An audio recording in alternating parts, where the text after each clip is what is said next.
Hello everybody, welcome to Alan Wall's Photography. I have a real treat for you today, something that I've been looking forward to for quite a long time. I have the distinct pleasure of welcoming tonight a true luminary in the world of macro photography. Our special guest is Charles Krebs. His name is synonymous with excellence and innovation in macro photography, and I'm sure a lot of you have already heard the name and seen his writings. If you spend any time at all on photomacrography.net, on Rick's site, I'm sure you have encountered some of this man's writings. With numerous accolades, including the prestigious Nikon Small World competition under his belt, Charlie has continually pushed the boundaries of macro photography, and the stuff he does with a camera lens and a microscope will blow your mind. If you're not familiar with his work, you are in for a treat. His work not only captures the intricate beauty of the microscopic world in a way that most people can't, but also inspires countless of you to explore and appreciate the delicate details of our environment. So without further ado, let me welcome Charlie Krebs. Good evening, sir, and welcome. Good evening, Alan. Thank you for inviting me to just have this discussion with you. I appreciate it.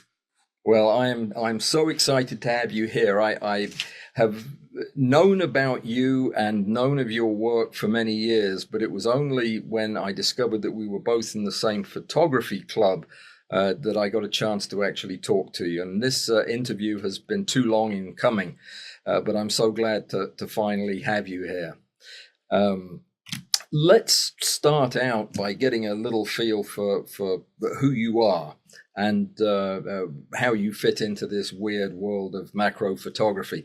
What drew you to macro as a professional photographer? What got you interested in this, and what has fed your passion over the years? Well, that's kind of a difficult question to answer. I have to look back to when I was a kid, basically, and I relate to people. I never even thought about it too much until I really started doing heavy duty microscope work. I've always done macro work. But then I remembered, you know what, when I was in like third grade, I remember doing a project where I would go around and collect pollen and make slides and photograph them with a big old Polaroid pack camera, holding it up looking through the viewfinder. So I probably took my first micrographs, photo micrographs, when I was, like in third grade. But then everything else, school, everything else kind of moves in on you and you get busy. And it wasn't until well, I was always interested in the outdoors and poking around in all sorts of places, and insects in particular. It wasn't until believe it or not, college, until the photography really bubbled up to the surface again, because a lot of my friends from freshman year in college had gone over to Europe for their sophomore year. And of course, I don't know if all programs are like this, but it seemed to me at the time that they spent maybe 1 day or 2 days in classes and then 7 days traveling, and they all had in those days Asahi Pentax cameras, and they all took slides. And this was we were in Innsbruck, and we'd sit around in a big room and drink beer and watch the slides from all over Europe. I mean, everywhere, Africa, everything you can't imagine. And I said, wow, these guys, these look pretty cool to me. And I can easily do it. A little egotistical, maybe. If they can do this, I can do this, So anyhow, I got back into college, went back into my school. When I finished up college, I really got into photography. It really became sort of an all-consuming avocation. And the subject matter was just a natural growth from when I was a little kid. Even early on, I realized a little bit how frustrating macro photography can be because of the physical limitations of continuous light. Because for whatever reason, I would gravitate on relatively small subjects at that time. I mean, things about the size of I don't know. I'm trying to think of a subject that everyone would know, an aphid or something like that. Something that small. So you're photographing it, 5, 6, 7 times life size, on film. And sure, in theory, I can stop down to some crazy F number and get the depth of field I need. But as we all know, that's a fruitless search because you get nothing but a blur, you know. So it was frustrating, but I always pursued it. I tended to do more wildlife, outdoor work. I did. So after college, I just trying to think now what really got me going. We lived on the East Coast. My wife wanted to move back to Seattle area. We live outside Seattle now, and I said, okay, but if we move back there, I'm I'm not I'm going to be a photographer. That's it. We're going to be eating cans of beans and that kind of stuff for a long time. So that's okay. I just want to be able to see mountains again. I can't see mountains where we are. And so I did that, and so for a while there, I did a lot of magazine work, and my gosh, I mean, it really encompassed everything. Always underneath was the nature and close-up aspect, but realistically, it became a lot of. I mean, I did everything from architectural for Architectural Digest and various magazines, Smithsonian, Audubon, Time Magazine. So it really varied. It was all sorts of things, but that was okay because it was. As they say, it was an all-consuming avocation. So the more you do, the more you learn. You always tried to do something that you felt confident you could do, but kind of pushed you a little bit, beyond your comfort zone, and you learned a lot. When you were doing this survival photography for the various magazines, were you trying to feed them close up and macro work, or did that kind of get pushed to the side? The 80s and 90s for me were stock photography, and that was that grew from magazine work and the various things that I sort of self-assigned myself. But with magazines, the interesting thing was it's very different. It's so different. If you weren't, sort of looking around in the late 70s, 80s, early 90s, you can't even imagine what it was like. The magazines and publications, I always tell people that used to ask me back then, I said, they don't need another good photographer. They got a Rolodex. They can call, 100 photographers that are as good or better, than you are. What they're really hungry for, what they were hungry for, I thought were ideas, story ideas. So I would very often pitch a story to the editors that encompassed subject matter that appealed to me, like wildlife in the Everglades or something like that, things like that, and which included a lot of close-up work and macro work. And so out of that, you build up a body of work after some time, and then stock was really big again in the 80s, 90s, and I had some nice contracts. So that took me through there, and then the digital hit like a brick wall, Yeah. and about whatever it was, 2000 or something like that, right at the turn there. And that stock photography business just dropped off like a rock. I mean, you'd make within a couple of years, your income would drop by like 80%, because people were basically giving stuff away, Hmm. and there's a whole lot of people would get upset about photo disc or whoever it might be at the time. But hey, that's just the way it goes. But what I realized really early on is that is all of a sudden the frustrations that I experienced so often in the real close-up world, macro micro type of world, all of a sudden had some interesting solutions, with the digital aspect and the idea of stacking in particular. Hmm. I mean, that made a huge difference. Plus, I I got reinterested in microscopes, but this time on a much more serious level, and there was a lot to learn.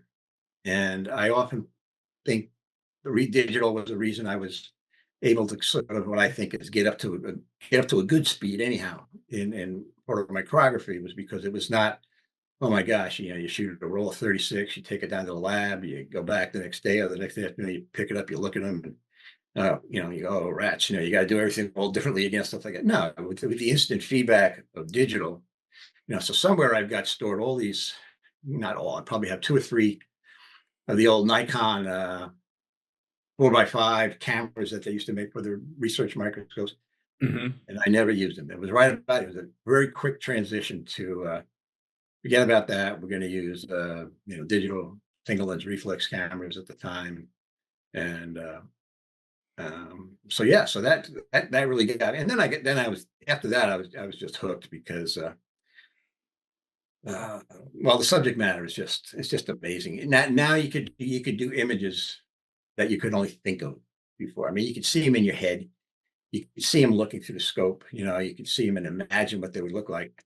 But they were, yeah, for a good part unattainable in the way you envisioned them. At any rate, you know, all you have to do is look at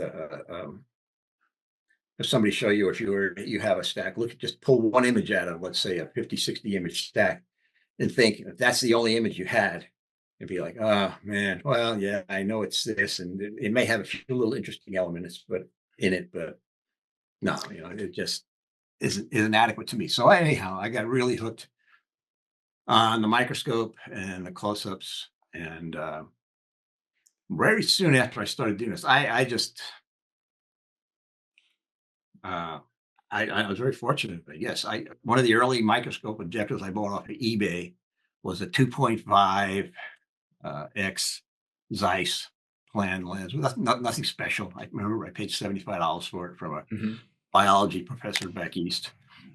And I did that fly photo, and it was one of the first images that I stacked. I look back on it now and I kind of cringe. This objective had, I think I spent as much time trying to clean up the chromatic aberration in the picture as anything else. But I don't remember how I stacked it. I mean, I would try every piece of stacking software I could get my hands on, and there were a fair number actually. Some I don't even remember the names of anymore. But anyhow, that came out, and that won in 2004, Small World, and then I said, man, I'm gonna stick with this. You know, this is fun, and Did it make a difference commercially for you as a photographer? Did it start to get the phone ringing? okay, no, I'd say no. Yes and no. Yes and no.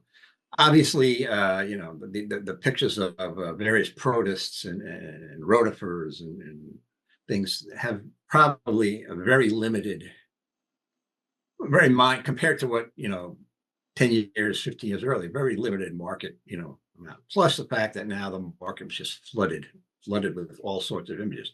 Now, the initial, one of the reasons that I think that thing won was because that was one of the first images I think that they really had seen a natural light stacking image, you know, done to a fairly modestly good degree at that point in time.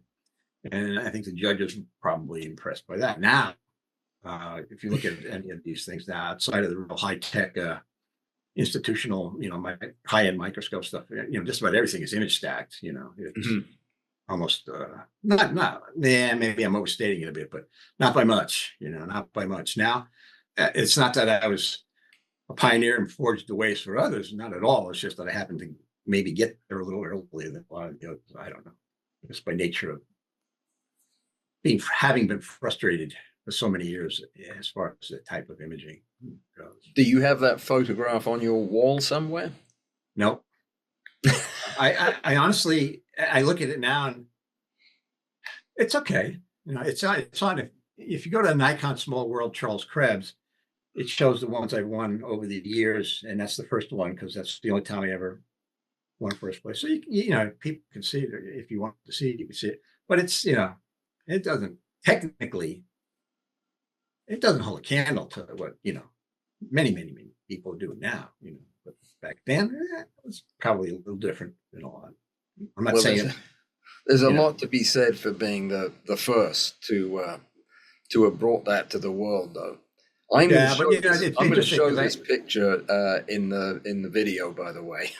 we had a party once, and everybody, a lot of photographers, everybody brought slides, and this gentleman that owned one of the stock agencies I belonged to saw them, and he said, "Wow," he said, "You know, I'm not seeing these things like." He says, "You better make hay on this, you know, right away because pretty soon." And I didn't say this; he said this. Pretty soon, it is going to catch on. Everybody, and again, it wasn't me. It was just, you know, heel account focus, and some of the programs became available to the average guy that didn't have to. There were programs available, but they were usually tucked in with microscope suites that cost thousands of dollars. You know, and the average guy dinking around with this stuff.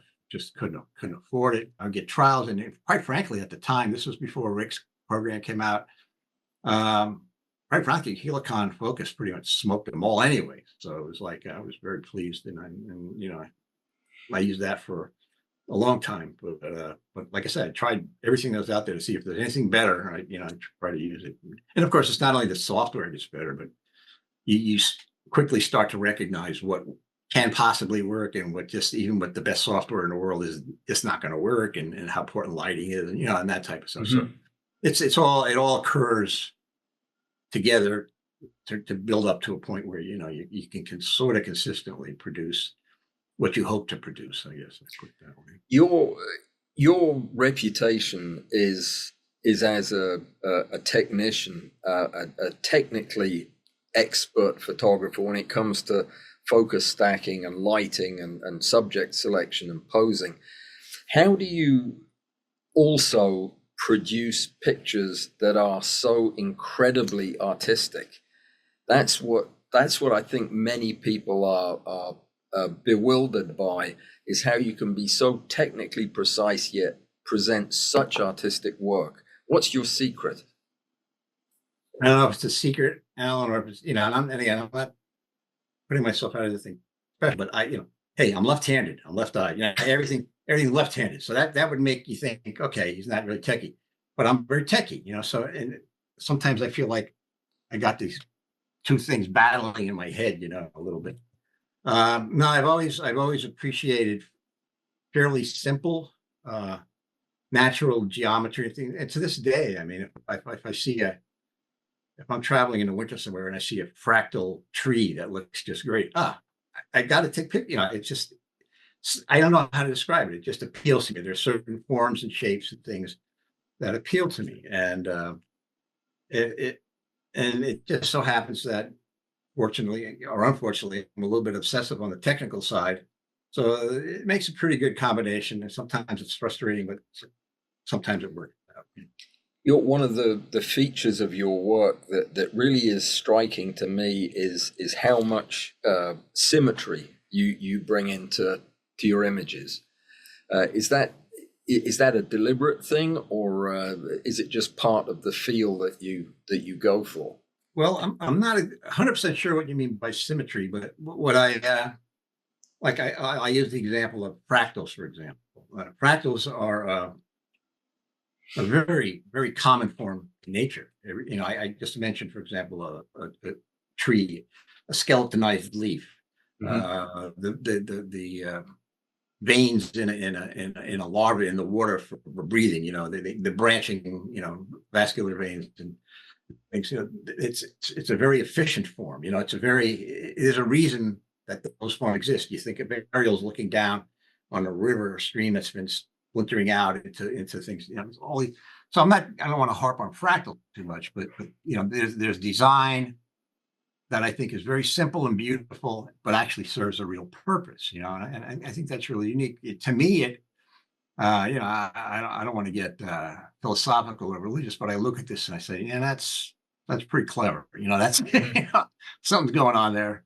I'm not going to preach or anything like that, but I think, wow, and I look at these things and I think, how do these things even occur? I mean, you see things, and you just go, it doesn't seem like that would, I don't know. It's just, I'm intrigued by the simplicity and beauty that you see, and it doesn't matter what level you go to, you can find it. I mean, you can find it at 100x, which would be for maybe 1000x if you look at the eyepieces, to a landscape. But there's always something in there that the other thing that's I always wondered about in the back of my mind a little bit too is where I grew up. It was rural. It was Long Island, but it was congested. It was a lot of building and everything going on. And I always, in my regular photography, I was always like an 80 to 200 zoom. I have some people walk around with 20 millimeter lenses on the cameras. I go nuts. I couldn't. It was too much for me to take in. I had to look at a scene, find something, and say, that's it. That's and when I would teach workshops and things, I tell people, don't, you'll get somewhere. Like I used to teach out in the Olympic National Park sometimes, and we get to these beautiful vistas, and uh, people, you can just see it. They're awestruck by what they see, so they just pull out, 35 or 28, and they're snapping away like crazy, and the cameras, and I'm looking in the back, and I'd say, you know, yeah, this is a beautiful spot, but you're overwhelmed right now. You're enveloped in 360, degree bubble here. All this stuff is input to you. You're going to show somebody a picture that you took here. And yes, take an overall shot by all means. But by the same token, look at the scene in front of you and think about it for a second. And what is it that is really intriguing to you? What do you find if you have an overall scene? What do you find your eye going back to? Go, dang, that this great place. Oh, that's cool, man. Oh, that's really cool. Make that the picture. Yeah. Don't give the viewer the opportunity to wander away from what you think is the element that is most appealing to you, or the element that you want to convey. That's sort of, to me, kind of the cardinal rule when I compose a shot, or when I crop a shot after the fact, or something like that. I'm overstating. I'm saying a little harshly, but yes, don't give the viewer the ability to wander away from what I want them to do. And that's what I'm saying, that I think you do so masterfully, is while maintaining this incredibly high standard of technical perfection in your images, you are focusing my attention on the beautiful shapes and a lot of your wildlife images look like abstract works because of the way they're laid out, and I think it's masterful. I mean, I for one spend a lot of time trying to emulate that style myself. It's a sight to behold. Are we going to get to see some of your images tonight? Well, yes. You know that very well, because I sent you a bunch, and you've been in some meetings where you've seen a lot of these, if not most of these. I have. So these are various images from this little group that we both participate in from time to time, and they're not terribly large and large, but they're perfectly adequate and good for a Zoom type meeting. Because they're basically 1080p 920 by 1080, but there are a variety of subjects. Tried to keep them very close to the macro micro range. Two setups that I use primarily. I mean, I've tried, I try anything that looks promising, but then after a while you settle down into, sort of this is my nuts and bolts hardware. So I've got two scopes that I use for almost all, let's say, I don't hesitate to call it studio, but indoor studio type work. And outdoors, it's different. You have a different set of equipment outdoors. It's more typical macro lens and things like that. But we can even talk about that a little bit. Tell us about the first image that you selected. I've been doing these for years. The thing is, before the onset, before we had the ability to stack, these were very frustrating images to do, because you're photographing these droplets of water on plants, typically of some type, and first of all, you don't have very much depth of field, so you're trying to align yourself with a few droplets. But to even compound it even worse, the image of the background, which is part and parcel of trying to get these pictures to look really cool, is focused to a different point than the droplet itself. So you either wind up with a sharp droplet and a real fuzzy, image that's being imaged to the droplet, or you wind up with a sharp image that's being imaged to the droplet and a real fuzzy droplet itself. So that was always frustrating. So you would stop down more than you'd like to. It was always been a trade-off of, okay, I need more depth of field. I need more depth of field. I'm going to stop down. Ooh, I'm at f16, but I'm at 1:1. So, it's really f32. It's really going to look pretty ratty. But if I don't get the shot, so you're trying to balance these things. Now you don't have to do that as much anymore. So two of these are stacked, and one of them, I guess they're all stacked. But did you do this first photograph? Was that done in the studio, or was that all my water droplets are done outside? Done outside. So this was a short stack done by hand? Yeah, or- I when I get into I don't do these very often. Maybe once or twice a year I get it, get bug do it.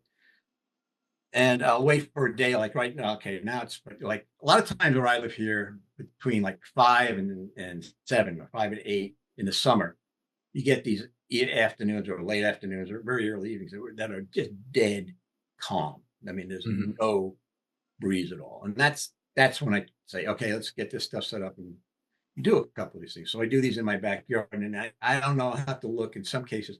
I believe, these are setup shots. These are in essence studio shots that are done outside. If you getting the drops, I try to find plants that are hydrophobic for some reason. I have this bush that's called a smoke bush. These first two are on a smoke bush plant. And for whatever reason, whatever the morphology of the little flower fronds are, when they get wet or you spray it or whatever, they just tighten up into these little tiny round balls, and they're great. So one, I got this plant that I know will do this for me. Two, I set everything up and I'm outside, and this is a stack. Now this is done outdoors. This is a stack that I've but and when I did this, I don't have cameras. First of all, I don't have cameras that give me the magnification. This magnification that will do automatic stacking in camera. This is done with an MP65 Canon. I think it's about three or four times life size, and it's on a rail. It's on a. I don't know if you've ever seen the Velmex rails. They're commercial industrial rails. And I've got one that has a very fine pitch thread, and it's got a crank on the back. And I made a little chart on the back, like a pie chart. It looks like a pizza cut up, and it tells me how many microns it moves with each step. And so I check my magnification. I know the aperture I'm going to shoot at is 5.6 in this case, and I just shoot, turn, shoot, turn, shoot, turn, shoot. Turn. I've done more stacking with my thumb and index finger than just about anybody I know, because all the guys I know, especially the guys where I'm kind of hanging out at like working now, they think I'm nuts. You use your fingers, Yeah, I use my fingers. I use them a lot. But electronics, stepper motors. Oh, yeah, I do use them now sometimes, but no, my index and forefinger work just great.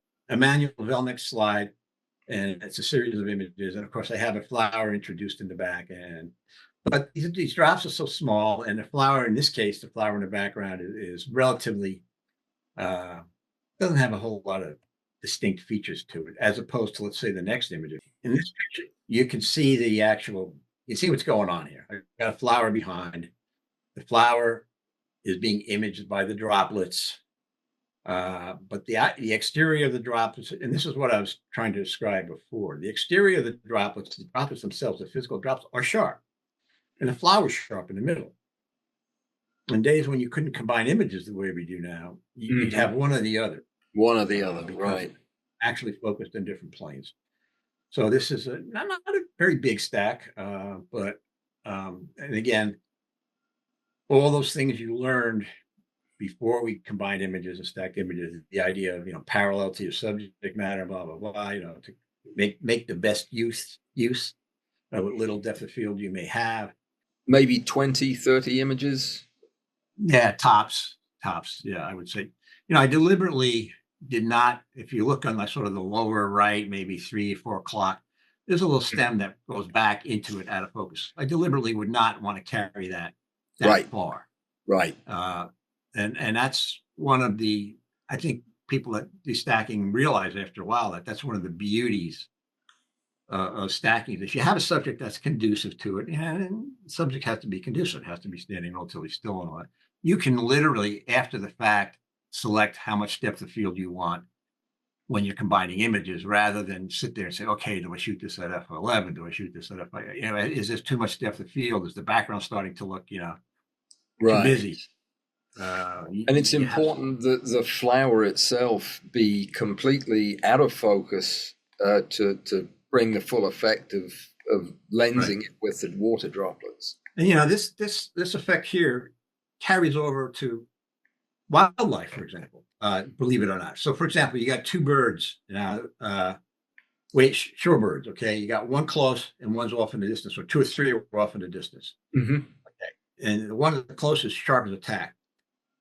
If the ones off in the distance are the same birds with basically the same, posture, or they're both standing on one leg or whatever the heck they're doing, you look at that and you go, oh, cool. And then they look in the background and go, oh, look, there's three more of them, and it doesn't bother you. But now let's say you got a bird that's brown in the front, and in the background you got three different birds, different shapes, and one's red and one's green and one's blue. It just bugs the heck out of you. You know what I'm saying? Because absolutely, your brain's saying, what is that? What is it? I'm annoyed. I want to. This is cool. This is cool, because you go to that background and you go, oh yeah, I know what that is. That's the flower that I'm seeing. It isn't hard to see that at all. So right. These types of things, and a lot of times with flowers, especially wildflowers, that's not only in, like I said, not only in the macro range, but also in the sort of normal close-up range. That aspect is important, because, and that's where stacking also can be nice, because you can get the main flowers, let's say sharp, and really blur out the ones in the background. Now, at other times, that aspect of stacking works against you, because sometimes you have a flowing scene and you want the depth of field to maybe fall off gradually. And maybe we'll do that. You'll be sharp, boom. It looked like, it's totally out of focus. There was a time where I actually had set up a mid objective to aphid, and on the frame of a down really far, and that would be like the last frame in the stack, and that would give me a little bit of a depth of field fall off, rather than this abrupt sharp to nothingness. But I got to such a pain to do that. That's a dandelion that is still sealed up after it has flowered. It's sealed up. It hasn't opened up yet, and I like cutting into embryonic flowers and plants and things like this at this stage. And what's cool about this is, again, the symmetry, I think, is amazing. Just the whole thing. You say, if I tell you this is the inside of a dandelion before it's matured and opens up into the puffball, or whatever you want to call it, oh yeah, I can see that, but it's in a way, it's very fascinating to look inside. You really feel like you're cruising around in a little micro world. You got this little airship or balloon, and you're tiny, and you're floating around inside of. How did you light this to get this lovely effect? Well, this is done inside. It's done with, I typically light most of my indoor static subjects like this. I shoot it with one of the setups you'll see. And I made 3 or 4 or 3. I typically use 3 LED lights that are self-contained. They're not, I had a lot of fiber optic lights, but they were tough, but they're really nice to use. I will take this, and this has got some backlighting to it, and it's got some side lighting to it. It's this one particular one, looking at it and trying to remember, it's primarily backlit, but there's always, not always, very often I'll fill in so that the shadow details show. Otherwise, the little nodules on the seeds probably wouldn't show. It'd be too right, and you wouldn't make out the nice fronds that are going to open up. You can actually see on the one at about on the left side, about 2/3 of the way down, where I actually sliced through the seed with my razor blade when I was cutting it out. Right. I wished I hadn't done that, but yeah, if I hadn't put it out to you now that's what you'll see. But that's the way it is. No, it's beautiful. You can see the individual cell nuclei in the stems because of the lighting. That's really incredible detail. Yeah, backlighting is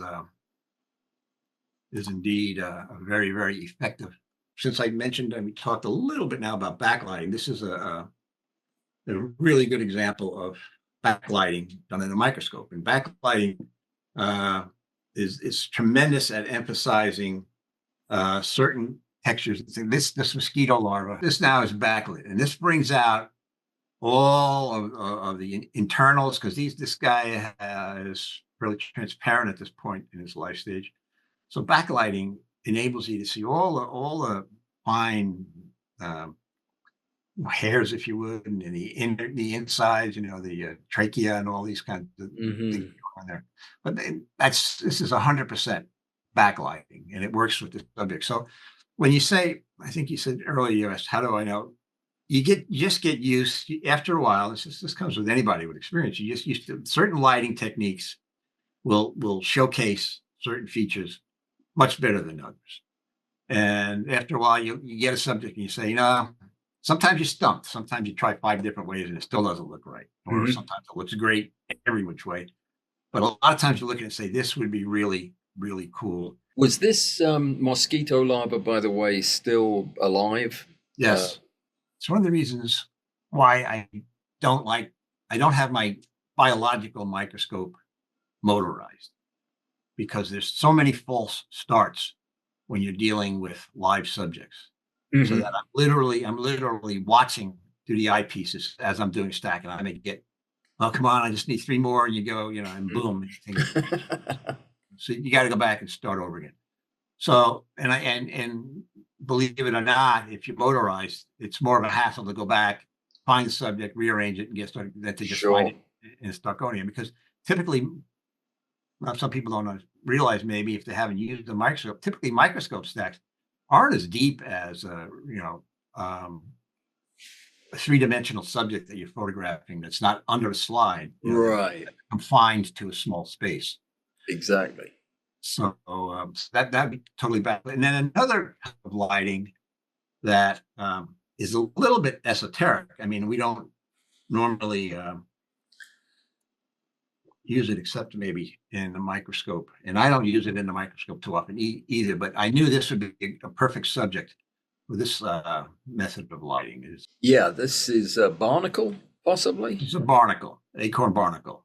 It's just a series.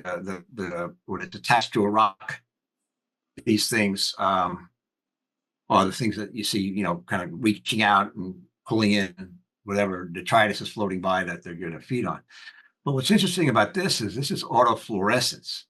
So this is actually light that's being emitted by the barnacle itself after it's been illuminated by ultraviolet light. So it's like a glowing body, if you would. It's not like I'm shining a light on it from the top or a light on it from the bottom. I am illuminating it from the top in this case with ultraviolet light. But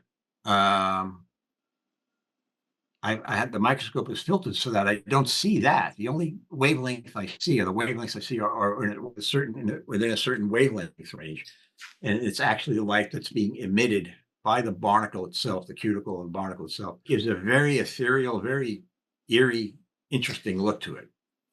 And another little side point is, you'll notice, I don't know, maybe 2, 3 o'clock, some little red dots, little tiny red dots. Yeah. And it's sort of a curious thing. Chlorophyll, which is the diatoms, fluoresces bright red. So those little red spots are diatoms that are stuck in the that are being eaten. Well, I don't know what they're doing. They're pretty much fast, but yeah. If this barnacle was living, is it not moving constantly?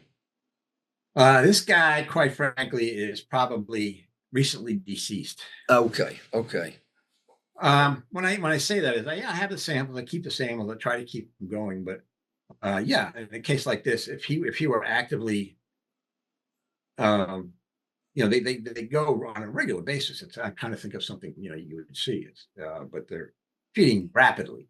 So if I were more interested maybe in the motion of the cilia or the fibers, then I would set up with electronic flash, because I would be able to stop the motion there. But no, I was more interested in the forms and shapes of these cilia, and the fact that I knew that they iridesced this sort of eerie bluish color, and it worked. I thought it worked really well. It looks so alien in this light.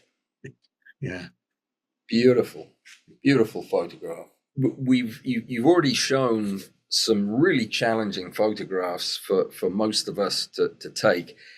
with all of your experience, what challenges you the most? What do you find to be the most difficult kind of macro or micro image to capture because of the technical challenge? I think that for whatever reason, I have no hard philosophies, I guess, but I like to work. After we just discussed a recently deceased barnacle, I like to work with living subjects as much as I can. As I'm going to answer your question, but I'm going to ask you to put up another picture. Now, this is a rotifer. It's a colonial rotifer. It's kind of Chilis is the genus. There's two species, but okay. This illustrates what you say the most challenging thing is. I could get this guy much easier if it were dead and it was flattened by a slide, and you could see, but it wouldn't satisfy me in that it's not the way I see it. It's not the way I see it when it's law, you know. And the other thing that's fascinating about it, and I've often wished maybe someday I'll try to rig up some high-speed video. Rotifers have the cilia that beat what's called metachronal waves. It's kind of like in a stadium when they do the wave, you know. And Yep. goes around. Well, rotifers have cilia that do that, and it's just mesmerizing to watch. It really is, because when they're dead, these things just stick out straight like you had a really bad hair day. You know, it's just there, and you have no sense. But here, these things are actually, if it was just for video, you see those things, they would be beating so fast, and it would be a wave just going around and around and around. Do you do a fair amount of video? No, not much. I got actually in a Nikon page, I got a couple that are kind of interesting if people want to look at them sometime. That Nikon Small World, but the problem with this is a microscope lighting technique called differential interference contrast. Mm-hmm. It requires a lot of polarizers, and it basically sucks up light. So now I always kind of look at the newer cameras when they come out and see, well, first of all, so I'm dealing with a subject that's moving very rapidly. I need a very high frame rate. I need an obscene amount of light. That all kind of works. They're all working against each other. So to do a video of this guy the way I would like to do it could be done, but I would have to rig up some special equipment to do that. And I would probably have to rent or borrow or steal or whatever, some very high-end, high-speed video camera equipment to be able to do it. I could get maybe close with some of the commercially available equipment now. Some of the cameras that are coming out now, I'm seeing 240 frames per second and stuff like that, which would be good, but you're still going to need 240 seconds means you need a lot of light just to get that kind of, frame rate. Absolutely. And what magnification was this shot at? This was shot with a 40x objective, which means as you see it, just with a full frame, you'd be looking at it at about 86 or 80, somewhere between 80 and 90 times life size. So yeah, this is pretty small. It's pretty small. What numeric aperture would that objective? Okay, this is a 40x 0.95. Wow. It's not an immersion objective, but it does have, when you get to those, you do have the adjustment collars to adjust for cover slip thickness. But since I'm working with, this is one of the limitations. Yeah, you asked me, so this is kind of the answer to your question. This is one of the frustrating subjects because you got the cover slip, which is a certain thickness. Then you got some space for the thing to live and whip around in between. So you're really operating in a way that this objective was not really designed to do. I mean, these objectives, very high numerical aperture, high dry objectives. They want a 0.17 cover slip, and they're happy campers. But as soon as you started introducing a water gap and some spacing and stuff, fortunately with the correction collar or cover slip thickness. See, that's also tough to do too, because this thing's moving up and down. It doesn't look like much. It doesn't have a lot of wiggle room. But believe it or not, with the depth of field you have, it looks like he's, doing this, so Right. you're trying to adjust the correction collar to the right thickness and all this, and And there's a lot of hit and miss. your working distance with this objective must be minuscule, Oh yeah, This is fraction of a millimeter. strictly my biological microscope where you don't give a whole lot of thought to the cover slip. I mean, to the working distance between the end of the objective and your subject. You do need a cover slip in there. Mhm. The only time you really can come into some serious problems is if your slide is so deep with water that the correction collar can't correct at all to the depth where it is. Then you Right. find yourself impacting the cover slip and squishing the thing down and stuff like that. Yeah. And at that point, realistically, the optical quality has, dropped off quite a bit anyhow, because now you're really outside of the range of this thing. And there are some water immersion objectives and stuff that are very nice and will do a better job in some cases. But again, they're very, very, very pricey. I have to say, the last 5 or 6 years, I've been gravitating more to doing macro subjects. Maybe we should show the equipment now. Probably what I use, maybe more than my biological microscope. This is a Frankenstein that I built, the basis of which is a Nikon MM-11. It's an old industrial toolmakers type microscope, and it's cast iron. It's heavy. And what I did was I took it, and that is the one that's kind of the yellowish beige. That's the base. It's got a big, okay. And to that, I wanted a base that was just a plain, hard, clean sheet of aluminum, stainless or something, because I'm always working with wet stuff, always spilling stuff. I always want to glue stuff to something. This thing I can just clean it with Brillo, whatever I want, So, but I needed it up and down, left and right. So I got a Zeiss stage that goes up and down and has an XY control on it. And that's my subject hole down below. Up above, onto this Nikon toolmaker's microscope, I added an Olympus super wide field head.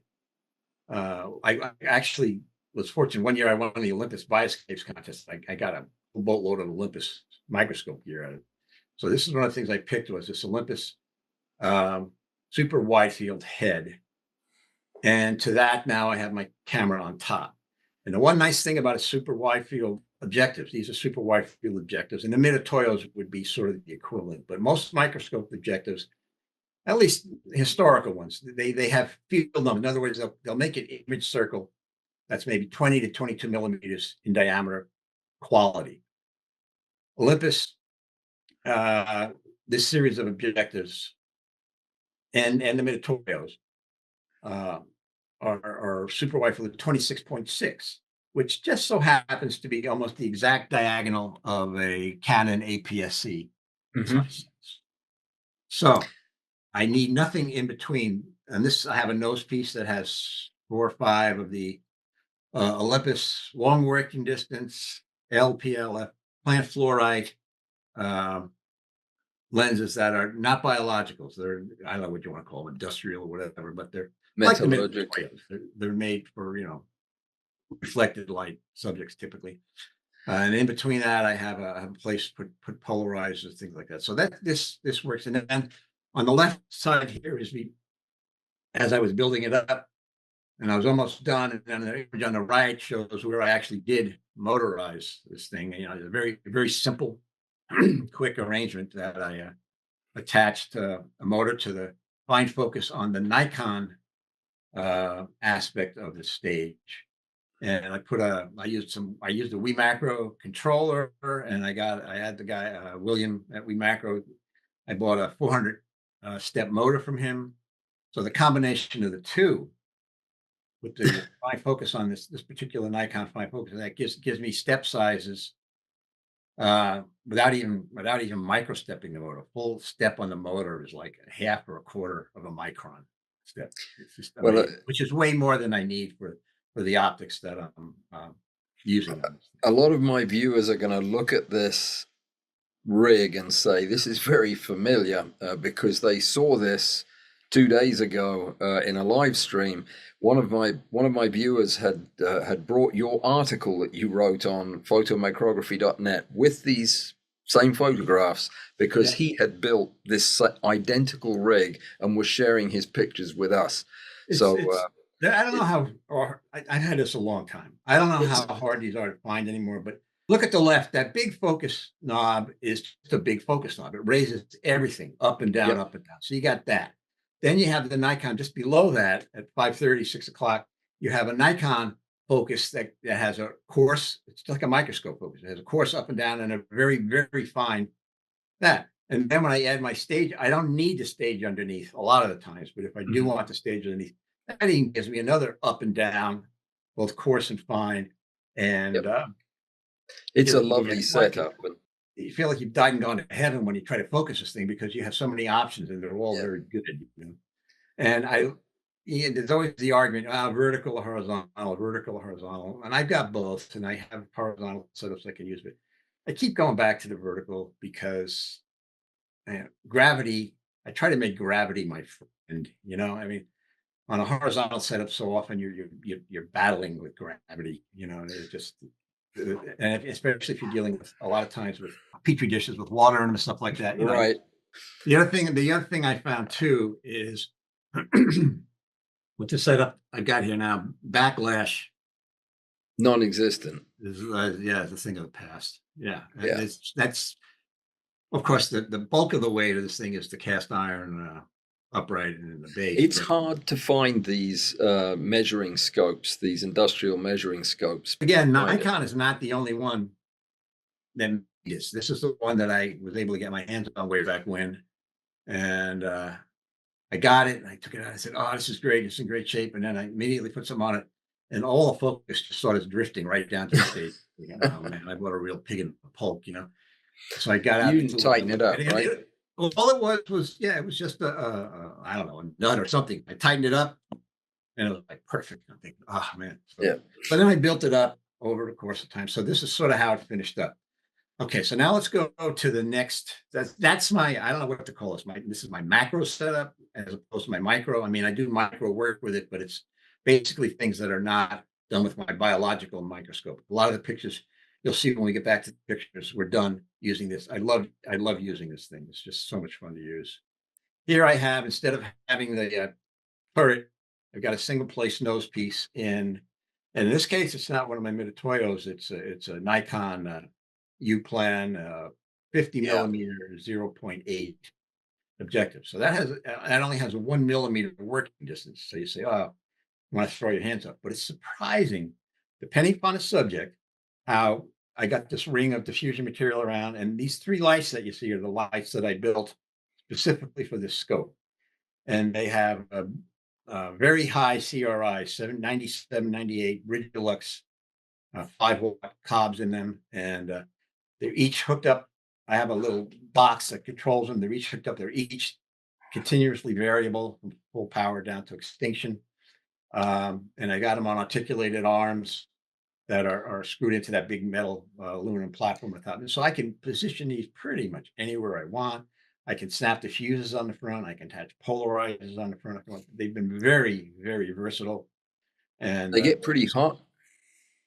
yeah, it depends. If I run them on the yeah, the pictures I put them on, the heat sinks I put them on, they're spec for 5 watts, but if I run these suckers at 5 watts, yeah, they get hot. Yeah. Are they 5 watt Yeah. rated or that's a lot of power? Oh yeah.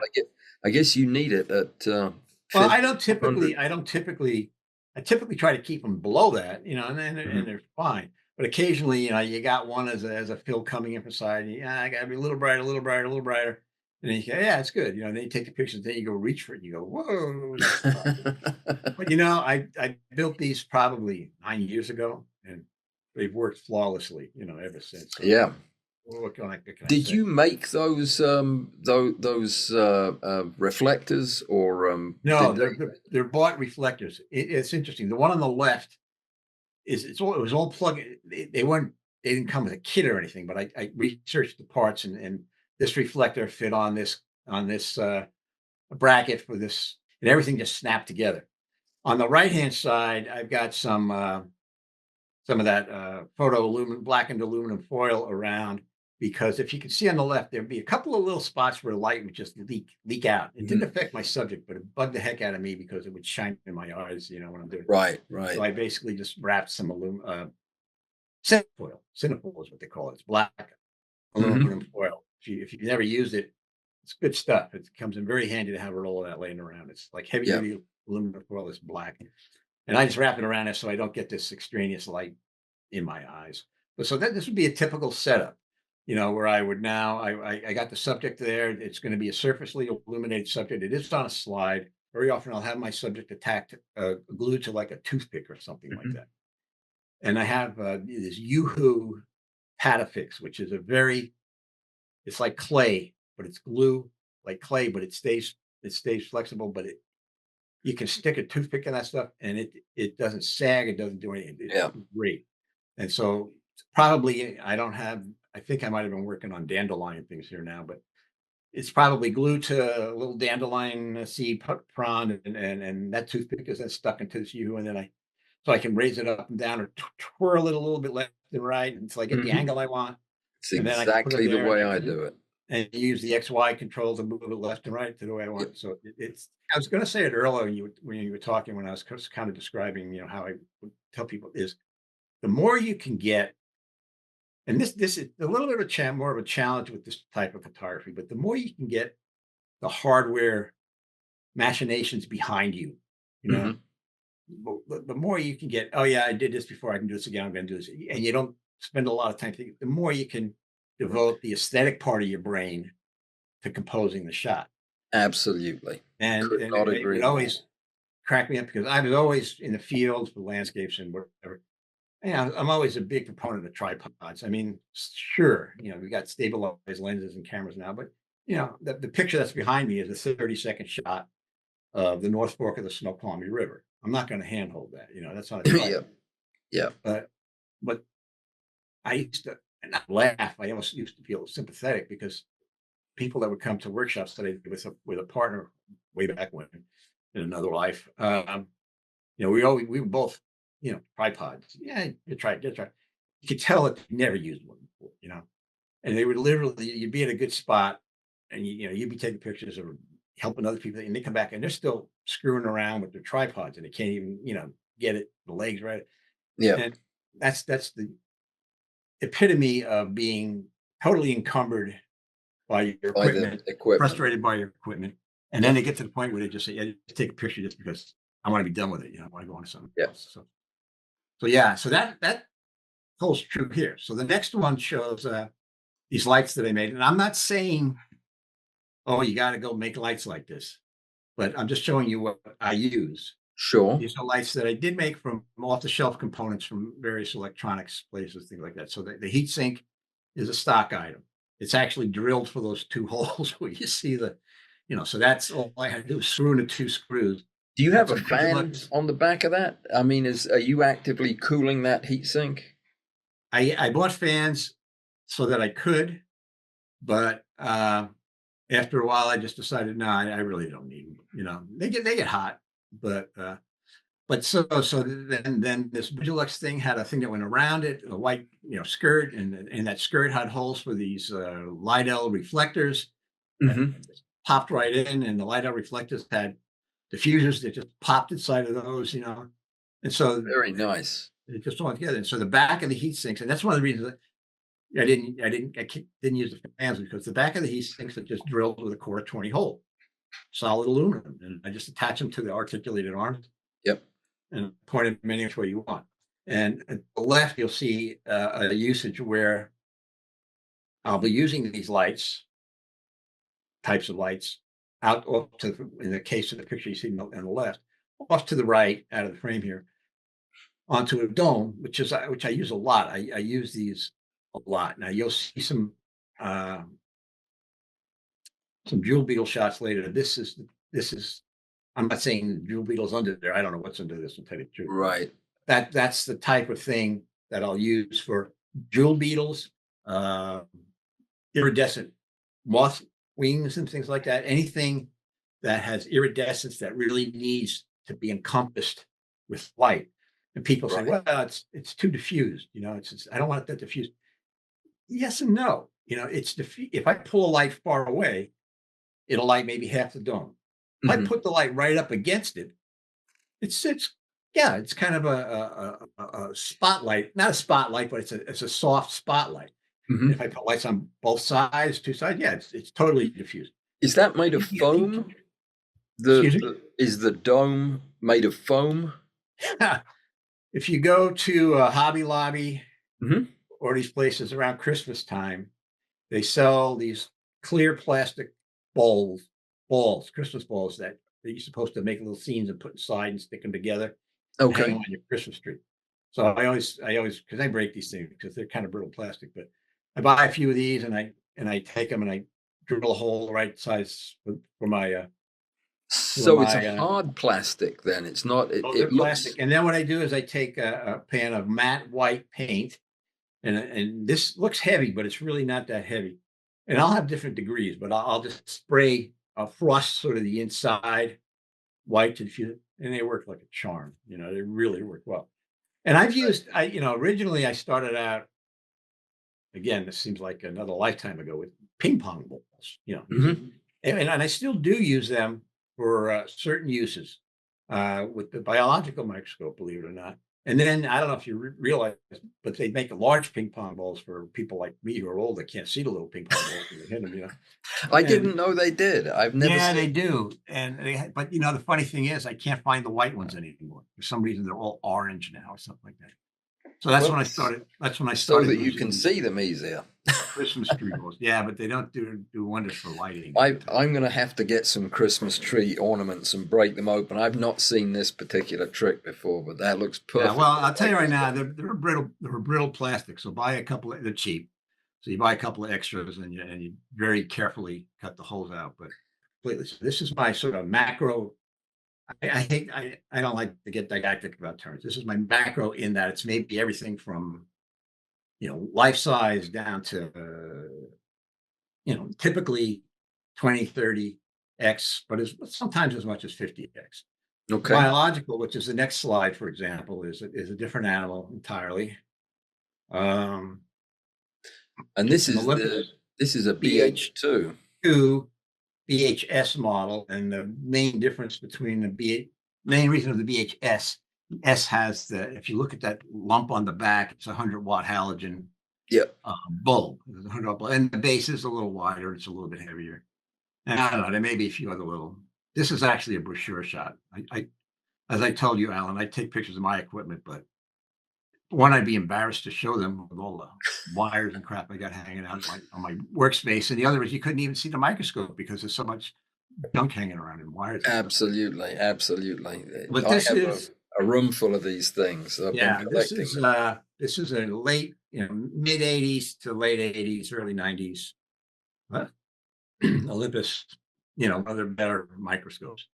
And one of the first things I realized when I got this thing and when I started seriously taking pictures, and that's the next two little pictures on the right, was that I was absolutely enthralled and in love with rotifers and little things that moved pretty quick. And even though it's a 100-watt bulb, uh, it wasn't stopping motion, able to stop motion. So I decided right at the get go. And the reason I like the BHS is because that whole lamp house can be unscrew a screw and it pulls right out. So I Mhm. bought two extra lamp houses on eBay, and I took one. So once the cover box is removed on the lamp house, that's what you Mhm. see. You see the collector lens and you see the 100-watt bulb in in there. So what I did was I made up separate little carriage on a second lamp house that I bought, and I put a bracket there and a rail, and I have a flash tube there from an Mhm. old Vivitar 283, and I have Yeah. it. It's a bar. I mean, it's not a point light source. It's a bar. I worried about that at first, but I did make sure that the distance was the same distance. The distance of the center of the flash tube was the same as the distance from the coil on the. Or no, so that part's right. Left and right. I don't know. After trying them both, I see no So no negative effects, no difference. But of course, that eliminates, I don't know how to have a light source. So even though this is an old picture, the lower right is an old picture. A generation to see if it would work. And there's an LED on a little brass, very inadequate heatsink kind of thing. But that's basically how it's illuminated. Now I have like the mother of all heat sinks with a bigger LED, but it's basically in the same position. It's right directly behind the flash How do tube. you filter the UV from that flash tube? Do you have a UV I don't, filter? but tungsten halogen bulbs give off a lot of UV as well. So I don't know, whatever filters I would use with the halogen, I can use the same filters. In fact, I was surprised when I learned how much UV halogens give off. But no, that's not an excuse, and I probably should have. But it's not. Actually, I'm a little more worried about the halogens because you stare through those things for hours. The flash just true. Do you use the same electronics to drive this xenon tube that was in the original flash? So did you keep the guts from the flash, or are you driving it some other way? The Vivitar 283. I don't know if you remember that, if you go back that far, but that was a Vivitar flash, and it was really cool because it had these modules that came out the front. It had a variable power module where you could just put it on it had automatic, but you could also have a very dial in. Well, that was cool, but it was very crude in that, So I measured all the resistances. I measured a variety of resistances, and I measured the flash output with a flash meter. And I came up with the values that would provide me half stop intervals, so -1, -1.5, -2, -2.5. And I made a control box with discrete resistors in it. So now when I go to use my flash, if it's too bright, it's not automatic. It's not TTL. I actually don't even want TTL. Right. But now I go, oh, that's too hot. Dial it down, click. That's one stop. So I basically switch it up and down on a big old, clicks. I don't know how many positions it has, but they're hard clicks. I don't have to look at anything. I can just feel it and turn it, and I know how much I'm pumping it up and down. And I got to tell you, I once took. There's a whole story with the 283s. Some of them are low voltage. Some of them, the trigger voltage is too high for modern cameras and all that. So, learn about them if everybody's going to play around with them. But I once took a 283 high-end Canon flash at the time, a couple of other speedlight cameras, and I did flash meter tests on them at various manual, well, not various, but mainly like half, quarter power outputs, and to see the consistency, especially when it was going to come to, if I'm going to. And I don't use the flash for stacking much, but you want it to be consistent. Right. The 283 was almost flat, dead on the same. Was it every really? time? I have a couple of those. The higher end Canons that were pretty expensive. Yeah, they were good, but I mean they'd be off 0.2 of a stop. Really? Stuff like that. Well, you'll see it if you shoot flash, and I think you do. You'll see it on your images as you're going through it. Sometimes you go down a little lighter than that one, Yeah, I've been very lucky with the flashes I use, but I have a couple of those 283s that are ancient and they still flash. But yeah, and that box, man, it's been great. I really should revisit that a little bit. Where I am now, we've got circuits now that we use where. One thing I have to be careful of is if the ambient light is getting close to the flash power light, I can get ghosting. So I got to remember to turn the ambient light down a little bit. But now I've got circuits that I could use, and I just, I don't know what to call it. I'm just too lazy to do it, I guess. That I could put in there that would it actually senses when the flash goes off. And since I'm working with LEDs instead of halogen bulbs, it shuts the LED off immediately on sensing the flash, and then when it's done, turns it back on again. LED comes right back on, and it's amazing. It's like you look at that, how can that do that fast? But it does, it does. So you use the LED really as a modeling light then under the Yeah, but I take pictures with it too. I take probably as many, if not more, pictures with it. I used to just, when I decided I wasn't going to use the flash, I didn't need it for a subject. I unplugged the lamp house and plugged the old one back in. But now, since I can't see any difference, I see no compelling reason unless I need a little extra light to swap out the lamp houses, because the images look just as good. Well, there's Okay. no And argument. the last thing that I wanted to point out is, and when you're looking at that image, you're looking at on the left there, you're looking at the BHS. That's pretty much your BHS microscope with the 100 lamp house. But the condenser is, I don't even know what the condenser is there. It's probably a bright field, condenser. And you notice between the trinocular head and the stand itself, there's nothing there. It's attached right to the stand. So we'll go to the next image and the last of the equipment things. Mhm. These are the two components that are really, really sweet. And it's one of the reasons I use this microscope. And this is differential interference contrast. Yep. Okay. Now, this is a lighting technique that makes use of special prisms and Marsky prisms and polarized light. And the piece on the left is the universal condenser, which it has, when you take the top off, there are like, I think 5 or 6 circular slots in there, and you can put in any of a variety of things. The things that I have in mind are what are called the DIC prisms. Uh-huh. And then the piece on the right is the piece that goes between the trinocular head and the stand itself. And that's got the DIC analyzer in it. It's that little thing that slides out, you push it in, and you turn that to alter the DIC effect. So Yeah. those two things will give you DIC with that Olympus microscope. Those are the only sort of things you need. Were you able to find them with the scope, or did you have to source them separately?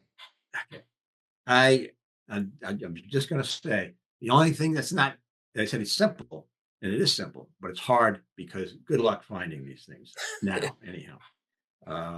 I lucked out. I had a guy from the Southeast somewhere. He was a real nice guy, microscope salesman, and he had one complete, basically. I think I was missing one prism or two or whatever.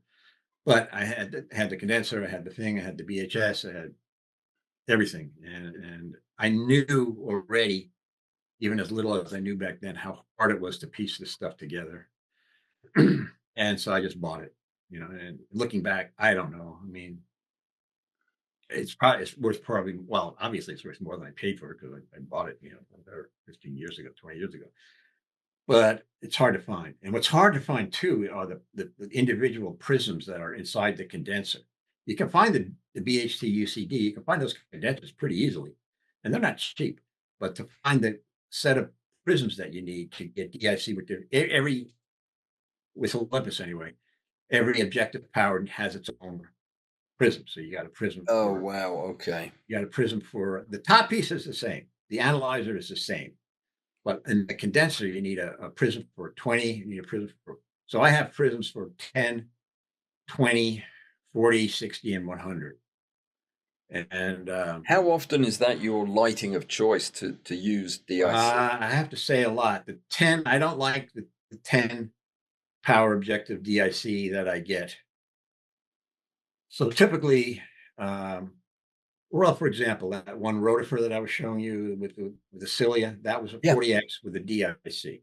And we can pop back to a couple of pictures now, and I can point out a couple of DIC images too. But anyhow, so these are the components you would need. They're not easy to find. I noticed, it's got to be 6, 7 years ago now. There was a gentleman, I don't know him, but I'm familiar with him in Colorado, and he was selling off a complete set for a BH microscope. But they're gonna the individual prisms. You look at them, and they're just little brown discs with glass on them. You think, oh, what can this cost? Well, I'll tell you what it'll cost. It'll cost you like $600, $800 for each one. Really? Yep. I knew DIC was expensive, but that's crazy. It's a funny thing, I love to talk about microscopy to people that are getting into it, and I hate to bring the subject up when it gets to DIC, just because it's hard to find, and B, it's expensive. Now, it's not hard to find if you buy like a new Olympus or Nikon or something, but wow, Well, I hope you have plenty of mortgage space left on your house, you know. Certain subjects intrigue you when you start looking at all these alien little creatures that you never saw before in the water.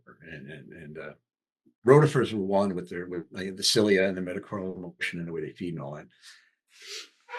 Amoebas were another. I didn't even know. Yeah, I never was much into microbiology, but I didn't even realize that there were such things as testate amoeba. You know, I've seen amoebas that are just blobs, crawling around and stuff.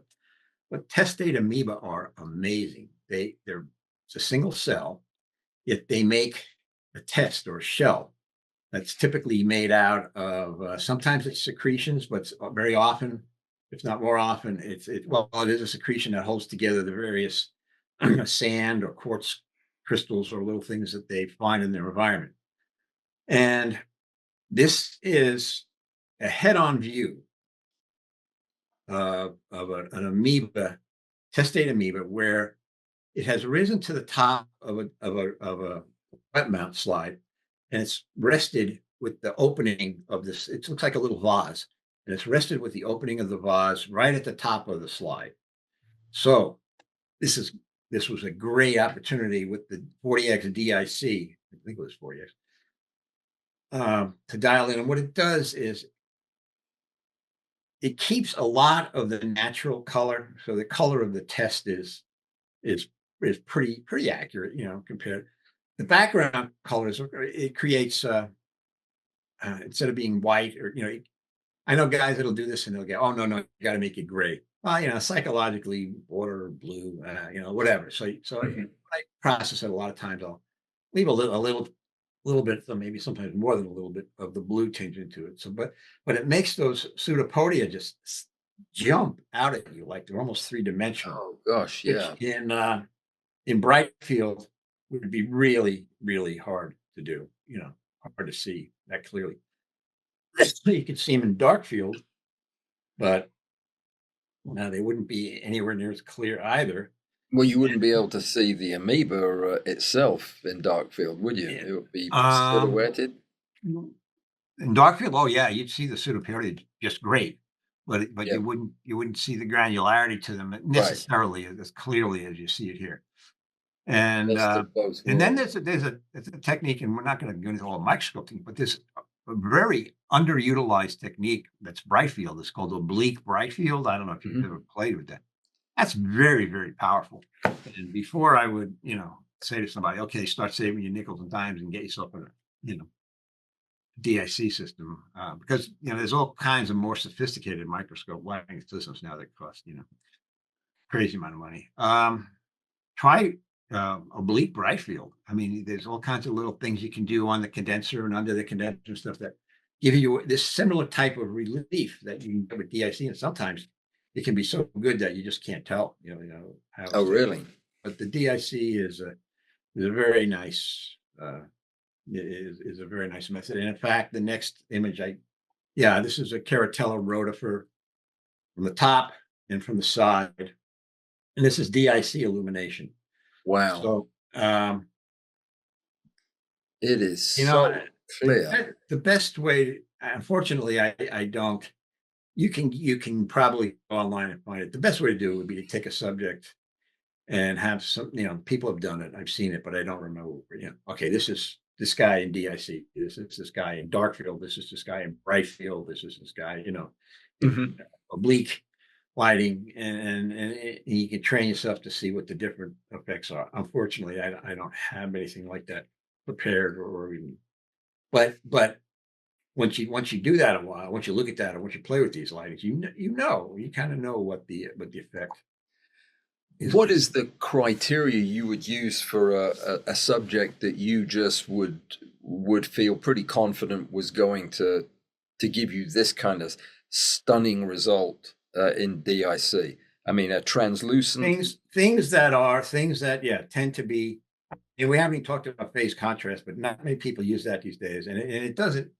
You can see amazing little details, bacteria and things like that, but it just looks alien to me, And the one thing I like about DIC is it still looks kind of natural, it's it's been monkeyed with as far as, the contrast and the contours and stuff go a little bit, maybe a lot, but it still looks very natural to me. It's Uh-huh. just like, this is kind of the way I saw it. It's just enhanced in a way. Whereas a lot of even more sophisticated techniques, they may show you more details and things like that, but they start bordering on to me on looking artificial. Yeah. So I love SEMs. Don't get me wrong. Yeah. I'm not knocking SEMs, but the thing that's lacking to me with the SEM is a sense of realism, the sense of Absolutely. I'm seeing it in real life. I'm an old school guy. It took me a while to get used to an electronic rangefinder in a modern camera because I wanted to see the image through a optical viewfinder. I Yeah. didn't like the idea that I'm looking at a little TV screen. Yeah. People could say, "Well, you're looking at it on a frosted glass in an SLR." Yeah, Yeah. I know, but it's just not the same. It's not. There's no intimacy that. Have Talking about SEM, have you done any SEM imaging as part of No, your I had the opportunity to take one over, and I actually declined it because I didn't want to get Oh gosh, get that does sound like I don't so know. much I fun. really, it would have been nice, and I usually not a lot of time goes by when I'm not kicking myself for not seeing the opportunity to do it. But I like things. I like things where I can go collect, come home, lay all the little trays out on the kitchen table, get my eyedroppers, go to my stereoscope, find a good subject, go plop it underneath, and twiddle around with my lighting, and take some pictures while it's still creeping and crawling around. And Well, let me interrupt that train of thought long enough to ask you this question. People are going to be fascinated to hear what is your workflow when you have a half day that's yours to photograph pond scum. What are you going to do? How do you set that up? How do you split up your time? well, it will depend. For example, if it's a marine, okay, let's take a marine sample. I have places where I'll go, and a lot of it will depend on the time of year too. Okay, Hmm. so let's say April, May, good time for marine stuff. So I'll go. I'll take my barnacle in. I'll go out in the morning and or whatever. Sometimes it's better in the evening, even. But I'll drag my net. Not a lot of people there, but it's a fishing pier I go to, and you get these couples and they got their little 4-year-old kid, and they're absolutely amazed. Like, what are you doing? And then I show him the jar, and he can just barely see some of these copepods and things, swimming around. And the little kids are typically like, "Whoa, wow!" They're Yeah. enthralled, And it just strikes me. It's too bad, that so few people really get involved with it. So anyhow, I got my collection. Now I come home, spread everything all out, and I basically distribute it into different plastic dishes. Hmm. Marine samples, you got to work. A lot of the things you get in a marine sample deteriorate very quickly. So you got to, for a lot of the subjects, you got to work pretty quickly. So I got a stereoscope that has various, dark field or bright field, whatever lighting. And I'll go through those trays, and I'll have maybe quarter of an inch, half an inch of water, and I'll go through them very, very, meticulously, carefully, and I'll have eyedroppers of various sizes, shapes, forms, and petri dishes. And I see something cool, it's sucked up, gets put in a petri dish, and I'll do that for a sample, and I'll, do that for maybe a couple of these sample trays. And then when I think I've either found something I'm really interested in, or I think, hey, I better get going on these because, it's summer day, it's hot, or whatever. I'll take them down to where my microscopes are, and they're all ready to rock and roll. So I don't put in that cases, I don't put the petri dish under the biological scope, but I'll have my slides, my cover slips with my stereo microscope. I'll prepare the slides best I can on the stereoscope, and then I'll put it under the biological scope. Do you use concave slides or flat slides? Typically not. I have on occasion. I found the better way for me anyway. Concave slides are nice if you're trying to not crush the subject, Hmm. primarily. I think that's what most people like them for. But what I will do is it's if you can immobilize a moving subject to the point where you're not pushing it, exploding it, or distorting his body shape enough, but just kind of gets so the cover slip is touching it relative to the slide. And they tend to, they're not real strong little guys. They just kind of stuck there. Their legs might move or something, but they're, so what I'll do is I always work with 2 by 3 inch slides because I'm always working with wet stuff and I'm clumsy sometimes, and I get the water run over the edge of the slide and get on the surface of the stage, and then everything sticks, and then it's just a mess. So I Right. use 2 by 3 inch slides because it gives me a lot of room to work. And I use a double size cover slips because it just means every slide I make, I have twice as much real estate to find a subject in or something. Yeah. What I'll do is I'll take I've got a very 3-dimensional subject and I'm looking at it and I'm trying to gauge, okay, do I drop this cover slip on it or am I going to float it? Is it how thick is this thing? How much water?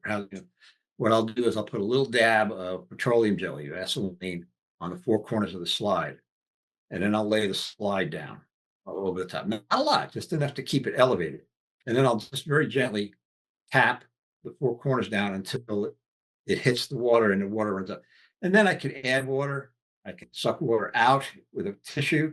I can, if I look at it and I say, oh my gosh, this guy's like in an Olympic swimming pool. He's going up and down all over the place. I need Yeah. thinner.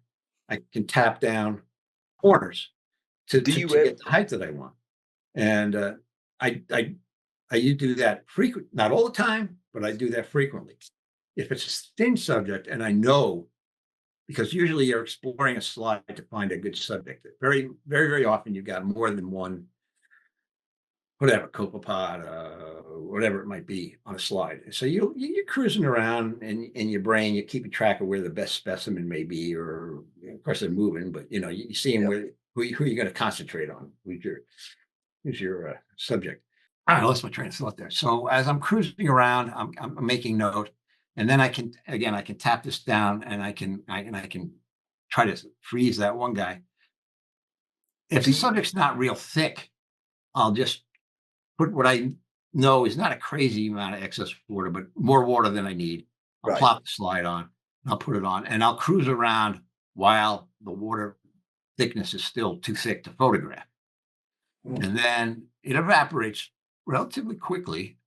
And and by that time it's evaporated thin enough that it's basically holding my subject, or at least has minimized his ability to fly all over the place and up and down primarily. Then I'll start photographing. Um, Do and you ever add anything to the water to slow the movement of the? Photo slow? No, I never really have. I typically will do it. I'm very often I'll be photographed of something and I'll realize, holy cow, this guy's starting to look like a balloon that's getting squashed. So so I'll add a drop of water to the edge of the cover slip, and that lifts it up, and so I Yeah. try to keep them. So the idea of like a good example would be, I don't have a paramecium shot here, but paramecium, they're slipper shaped and they're really cool. They got these really cool contours and Oh stuff. yeah. And they're really cool. I see so many pictures of paramecium where they look like a water balloon that's been squashed to the point of bursting. And I'm thinking, that doesn't look like that, Yeah. to me. Yeah. So that's one of the harder things, is to take a subject that's alive or at least still kicking a bit and record it in its natural shape, with its natural, cilia movement and stuff like that. I find it very satisfying to me when I'm able to do that. You Oh can't. yeah. Are there any particular subjects, either at this scale in the marine samples that you look at, are there any specimens you're drawn back to again and again, things that you just love to photograph more than anything else? I have certain subjects that I really enjoy. This is one, for example. This is a freshwater sample. This is a blade of grass with a rotifer called Foscularia ringens, Rigenes. And this is these are really solitary, but for this one collecting spot that I have, once I found this little patch of grass that had these guys in numbers like this, it was absolutely stunning. I've never seen anything like. But you see, these guys are fun on so many different levels because they build that tube. And I've got videos, I've got tight shots. the cilia move and collect debris and detritus in the water where they get their food, but they also have a little socket in the back of their head, and they roll basically a little pill, like a little ball. And when it gets to a certain size, they take it and jam it back onto the outer ring of their shell. And so they build that tube from scratch from the debris that they collect in the water. So when I see a subject like this, it amazes me. There's so many possibilities with this subject. One, this is just the sheer numbers of them. The second is as you get closer and closer, one, you get to a point, and I wished I'd have sent you a shot with just the it's kind of the Mickey Mouse ears with the cilia, is the building of the tube. He ends back, there's the cilia moving, there's all different levels that you get ones with eggs in the case, so I like this rotifer. One of the reasons I like this rotifer is because it's a sessile rotifer. In other words, a lot of the rotifers that I like photograph are very they move around a lot. They just shoot around like little bandits, and it's hard. These guys, they're going to stay on this piece of grass as long as I don't, jostle them too much or crush them or do something stupid to them. But I was always amazed. But this is a subject that whenever I'd collect samples in the spring, I'd always get some grasses in this one area to see if I could find these guys, and I typically find them. But other than that, I'm an opportunist. I know wherever I go, I know that there are potential for certain subjects and certain things, and I'll keep an eye out for them. Rotifers has always been a favorite.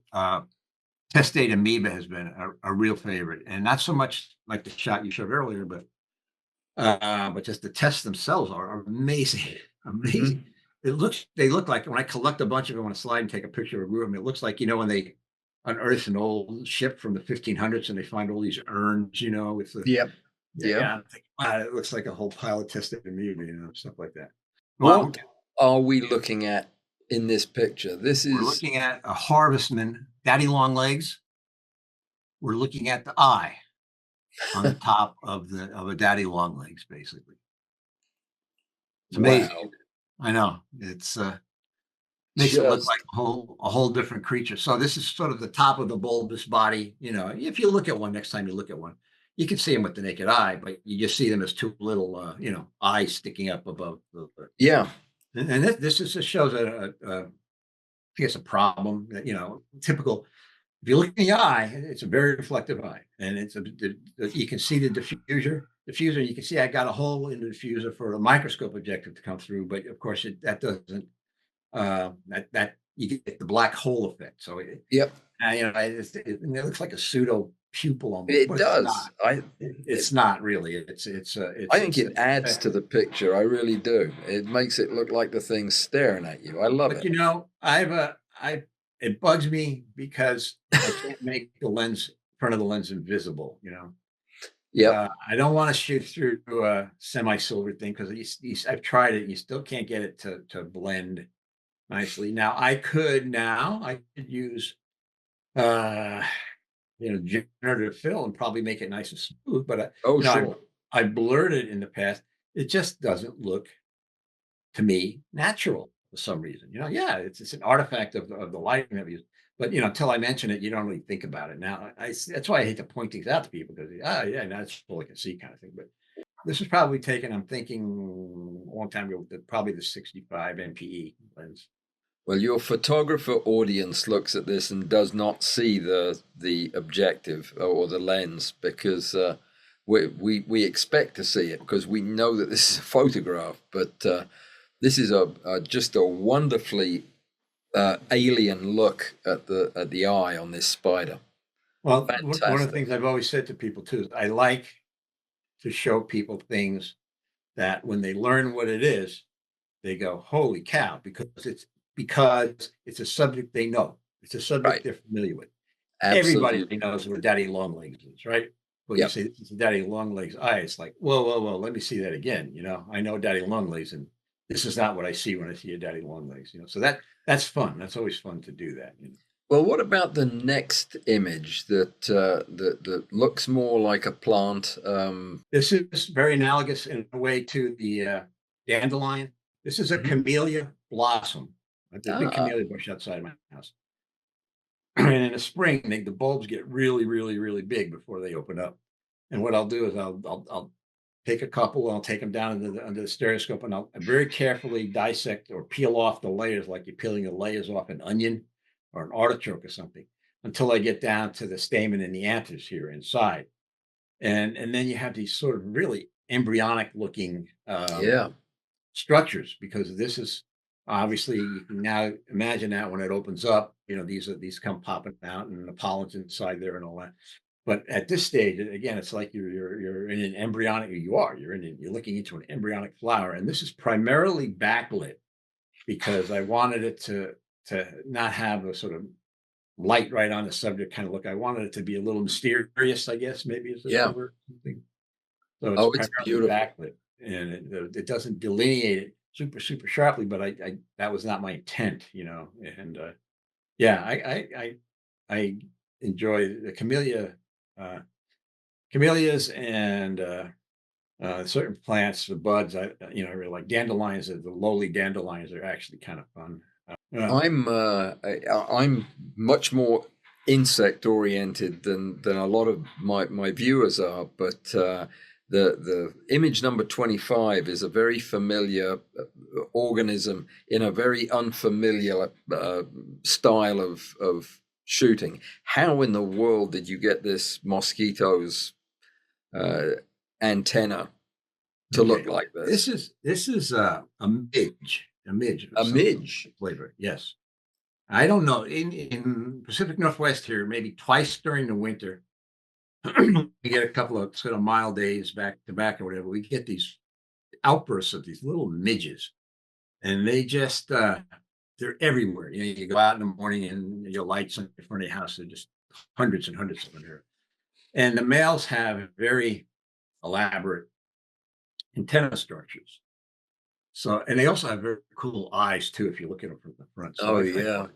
I photograph midges a lot of different ways. This one, I wanted to try to accentuate the very impressive antenna on these males. So, I deliberately kept it so that you want the head in there, and the eye, and the mouth, but you don't want to.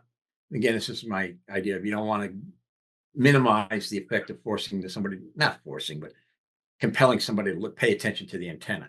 You Right. got to have the head there. Well, you don't have to, but otherwise, you don't even have a clue what you're looking at. Really, most people wouldn't. But you certainly don't need the body off to the right for this Right. particular. So again, this is a sort of backlit, but a diffused backlit. This would be, I shot this with what was in essence a one of those whitened domes that I have, Mm-hmm. solid, without a hole in the middle, off to the side, so that and backlit. The dome is backlit, but the light is a little more encompassing. It's not just like a one hard light coming from behind. And the best way I can describe it is it's a diffused backlight. Yeah. There's enough there that I pick up the highlights on the eye, high and low, to show the facets in the eye, and then it works nicely with the antenna. The stack was not, there was no way I would ever even contemplate trying to stack this enough to get the distant antenna sharp, because then I'd wind up with just a huge jumble. So I Yes. tried to position myself very carefully so that I had the main vein, if you would, I don't know what the right terminology is, of that left antenna Mm-hmm. parallel to the subject. And then it was a stack, but it was enough of a stack to just bring in the elements that I wanted and keep the rest soft and out of focus. Yeah, the way you've shot the eye is so refreshing and different, because that your eye expects to see the part of the eye closest to us lit and falling off into shadow as you get to the edges, but you've done the opposite here, and it really makes the picture just draws you in. I love this technique. Well, again, it's more backlighting, in this case than anything else. But there's a little bit of rim lighting, around the. It gives that effect, definitely. Yeah. But it's not a hard light. It's not like a single crisp light. Like I say, I try to do this actually with that macro microscope I do. I just call it diffused, diffused dark field or diffused whatever, backlighting. Hard lights, well, it's aesthetically, that type of lighting to me is aesthetically nicer, but it's also better for stacking because pinpoint light highlights are brutal. Sure, they are definitely. The next photograph in the series next is one that you showed at a recent meeting that Yeah. I was at with you, and tell people what we're looking at here, because I don't think they're going to believe their eyes when Okay, they. well, I'll just walk around and typically I'll have looking at under leaves, tops of leaves, anything. I have a little backpack or something with me, and I'll just collect things. And I came across this leaf that had eggs, obvious eggs on it, Mhm. which is about all I could see, in the field. And I put it in a little container, stuck it in my backpack. And then when I got back, I looked at it and I thought, wow, these are, some that I can see caterpillars inside these eggs vaguely, but it's even so. Then I fiddle around a little bit under the stereo with some different lights on the stereo. I said, you know what, these look pretty doggone cool backlit, pure 100% backlit, just a white plexiglass or whatever. When I say backlit, no, I guess technically it would probably be bright field because it's not like a dark background. I actually have a white piece of Mhm. plexiglass underneath that's highly illuminated. And I can't get the faces of these little guys sharp because there's a lot of shell that I'm shooting through, Right, and I right. realized that. So I said, you know what, I'm going to concentrate obviously on the leaf. I'm going to concentrate on trying to get the little black hairs on the caterpillar sharp because they're pressed up against the shell. Mhm. And I just have to leave the caterpillars themselves kind of ghostly looking inside the shell, and so I photographed these every which way, a lot of ways, and eventually I kept until they hatched out, and somewhere I got pictures of them. This is pretty old. I still don't know what exactly you know the eggs they are from, but I can tell you that a lot of little caterpillars hatched out of them. But it's just cool. It's like eggs are fascinating. Snail eggs, fish eggs, any kind of eggs that where you can see midge eggs, anything where you can see the imminent life, that's going to emerge at any time in these eggs. It's like it's Yeah, charged, kind of charged. It's ready to go. So it it's is. static. It's a static scene, but it also has some sort of a future momentum to it because these guys are going to come out soon enough, and they'll be chomping on this leaf and probably a lot of leaves. This is Oh, also a blade of grass with aphids on it. yeah. Oh my goodness, you got a traffic jam of aphids there. Exactly. Exactly. And there's a trail that I walk at certain times of the year, and it's just grasses that grow out over the trail, but it's the leaves are kind of broad on the grass and maybe 3/8 of an inch. And I just got into the habit of turning them over because every once in a while I'll turn one over and there'll be thousands of aphids just Yeah. packed solid on the bottom of the leaf. And they're so mellow. And I'll snip it off carefully. I'll put it, in a jar. I'll get it home.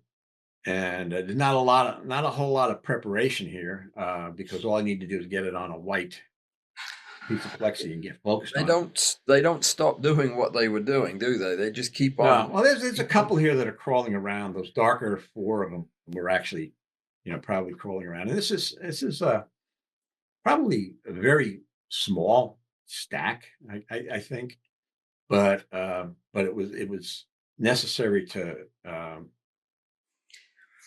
this stacking where you use it totally for depth of field purposes, and almost all stacking I do is, but there's also stacking where you got 99% of your little critters are just looking great in the shot, they're behaving themselves, and one little guy on the upper right is just dancing his head off, and you go, no, no, it kills the pattern, Yeah, so you go yeah, to the next frame over or the frame before it, and he's like a statue, so you yeah. can actually stack those shots, and like with Zareen, you can touch him back in there real fast, and you're done. So, Absolutely. Was this just pure coincidence that the majority of them are going in the same but opposite directions? Was it the way the grass was growing? I don't know. I've got some that are almost comical because I've got some where I got this is one side of the blade of grass. The other side, there's a vein running in the middle. Uh-huh. And I got a blade of grass, if I'm remembering this right, where the vein goes to the middle, and you got all aphids going kind of one way and the other. The other side is dark, and they're all Yep. kind of going the other way. And Yep. it looks like a freeway shot Yep. of aphids from a drone or something like that. It's Yeah, I see that too. It's bizarre. I don't know how they know which side of the road to be on, but they seem to have it figured it out. must. I mean, they're feeding. Obviously, that's what they're there for. It must have Yeah, the direction something of to the do with the phloem. vascular orientation of Sure. the leaf.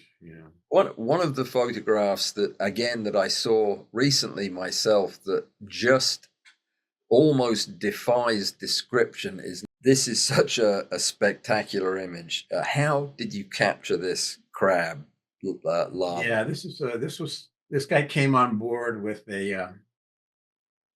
my little plankton net when I was dragging it once in the salt water, and whenever I usually catch free floating zooplankton, but if I see a little piece of seaweed or something floating, I'll try to scoop that in my net when I'm bringing it in. And this guy rode aboard this little piece of seaweed, and I'm just trying to remember now the exact lightings that I used for this. But basically, something like this. He's small. He's not very big, but he's not huge. So typically, what I'll have with something like this is I will use that Nikon MM11 with the Olympus objectives and head on it. I'll have it Mhm. in a petri dish and with water in it, so or salt water in this case. I'll keep the salt water. I'll keep them covered with salt water, but not deep. Not deep in the salt water because you don't want to shoot through those as possible. And he's big enough that that would work. Sometimes when you got a really small subject, even the slightest little ripple in it, sometimes I'll actually lay a cover on a subject that's in a petri dish and keep it elevated by some point so that I have a nice, smooth, dry surface to shoot You from. left this guy on his piece of kelp, though, right? That's Yes, I left him on. I don't know if it was kelp or what it was, just a small piece of some type of seaweed that I didn't collect it on a seaweed. When you're collecting on with in a tidal area, very often there's almost always some seaweed that gets floating left in and out as the tide goes in. right. I always try to grab it because that's usually got interesting things on it. So I grabbed him, and so now he's in the dish, and he's lit from the top. I mean, he's surface illuminated with the little. I believe I did use the LED lights, although on occasion like this, he was pretty good. He'd move around, then he'd stop and stand still. Let me get 2 or 3 frames, not too many, and then he'd move around again. And then he'd hide under the leaf and poke his head out. And then this one particular pose was quite good. But if I have a subject, even though I like using the LED lights, it's not uncommon to have a subject like this that's just a little too mobile. And there, I'll just take a plain old flash unit and put it up on top and put it on one of my articulated arms and just pop it right in on top of them, right to the top. Well, talking about subjects that are so mobile that you have to adapt. How did you get this to stand still for a photograph with this much focus? This must be a single shot. Um, well, this is a case. This is a case where it actually is a single shot. Um, I have a lot of this particular water strider, and when I would collect my samples, I keep a small fish tank, 10 gallon or whatever, 5 or 10, I forget. Put them in the shade in my backyard, and when I get done with a sample, after I picked out my subject, I just take them and I'll dump my fresh water into the tank. Eventually, it got to the point where it was getting pretty full, and one day I got a I got a whole bunch of water striders in my net, and I said, I'm going to put these in a tank. So I filled the tank with fresh water up almost to the very brim. So in other words, it's on a little stand or table, so I can sit in a Mhm. chair and kind of get my camera right looking across the top of the water. Uh, I'm looking down a little bit here because I don't want to see the tank on the other side. But I'm outside. I do have a flash, and this was a 200 millimeter macro lens, and it was stopped down more than it probably should have been. I think it was probably stopped down at f/16 or something like that. But yeah, so then it's just a matter of waiting and positioning it and hoping and getting it so that the eyes are in the fly, in this case, that he's eating, are basically in the same plane. Because I know Yeah. it's not going to be a stack; it's going to be a single shot. I stopped down more than I'd like to, so it's definitely, if you get the original and zoom in on it, you can see a little diffraction. But diffraction is not good. I mean, you can't really fix it if it's bad. But if it's not too bad at all, I mean, something like topaz sharpener or something like that can do a pretty Mhm. amazing job with a slight amount of diffraction and stuff like that. You So, use the Topaz AI for I use them when need be. right.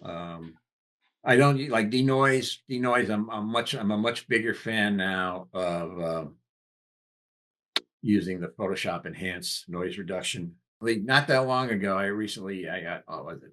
Oh, this on one Topaz, DxO Prime. What was some of the other ones? And the denoising kind of things, because Yeah, I'm working with pictures that have been taken at ISOs like 5600 or 5200, 52,000 ISO, stuff like that.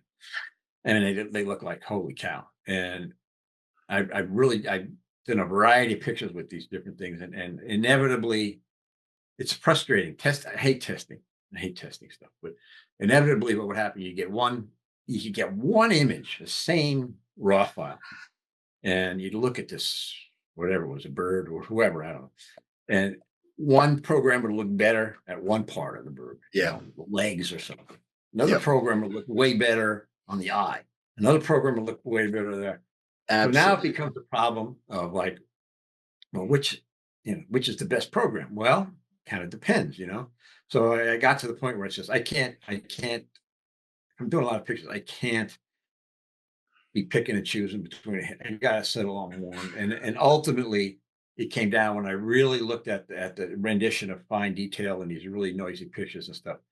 The Photoshop enhanced noise reduction was by far, I think, the best, for an overall thing. I mean, there were very, very, very few instances for me where the others did a Yeah. better job. No, Sometimes they I did. tend to agree. My own experience has been the same, though I do find there are times that the Topaz uh, uh, denoise works really well, but Primarily because you can't use the Photoshop Enhance except on a raw file. So if you correct. wind up with a TIFF file somewhere, even if it's been a very well handled TIFF file, but it's been shot at some crazy ISO, yeah, you can't use the Yep. Photoshop. So then Right. some of the other actors come in handy there. So but yeah, so that's the case there. I mean, I got a couple of the shots where he was more, his body length was in there and it was good, but the eye was just a little bit out of the angle. So this one was kind of cool. Because I like the reflection. I like being able to see how the surface tension holds the legs up, the foot there sitting on the water and the reflection. So it's So basically is it's my a very outdoor. dynamic looking picture. It's very obviously a very alive insect. Something One of that them is. yeah, something that we've been doing a lot lately on the channel is crystal photography, and I noticed that you included a Yeah, I got a vitamin couple in there. C crystal, possibly. Is that Yeah, vitamin I C? got. Yeah, I'll give you. Well, I thought I had a couple, but I see one. Let's see. I'll I type the see one I see number right. 30, which looks like Oh, ascorbic acid yes, yes, yes, in and alcohol or water or oh, these are. I'm a pretty simple guy. So ascorbic acid is dissolved in water. No, no specific proportions. I prepare these like a. This is not anything I'm proud of necessarily, but I should be more methodical. But it's a pinch of this and a little bit of that water, and you stir it up a little bit and throw it on a slide and let it that's the way I dry. do And it. I let them air dry typically, and photograph them not through a cover slip. I find that I get much nicer for some reason patterns and textures, at least for me. And how did you get this picture? Because I photograph these crystals all the time. This looks completely different. How did you shoot this to get this texture and the strange smoothness of the edge? I mean, what did you do here? Well, I mean, I'm not doing anything terribly fancy here. It's primarily with the polarizers and the lighting. And okay. So these go onto my biological microscope. These are typically 10x thereabouts.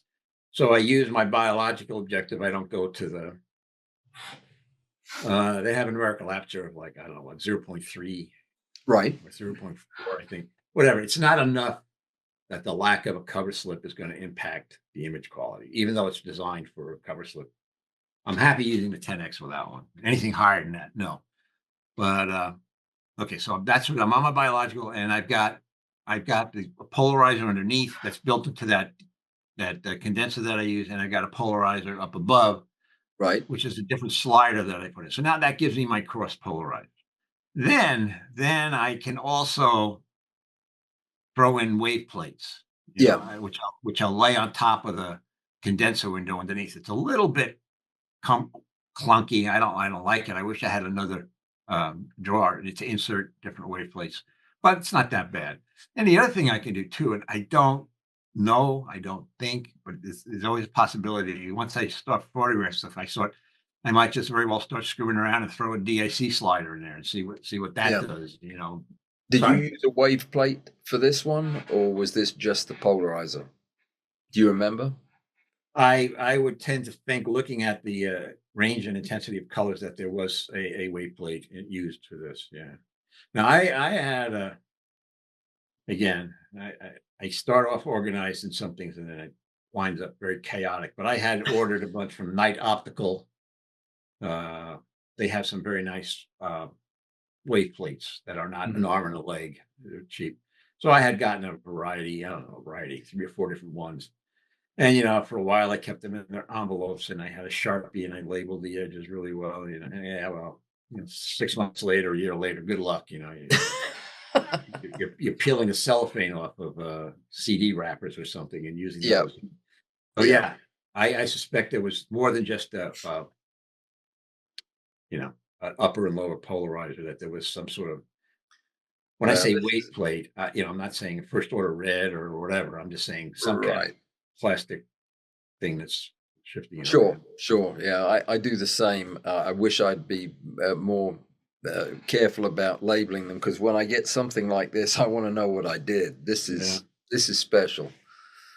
You have another very interesting, looks like a plant shot. It looks like pollen to me. Is that what we're looking at? Or yeah, that's pollen of a lily flower. Oh, okay.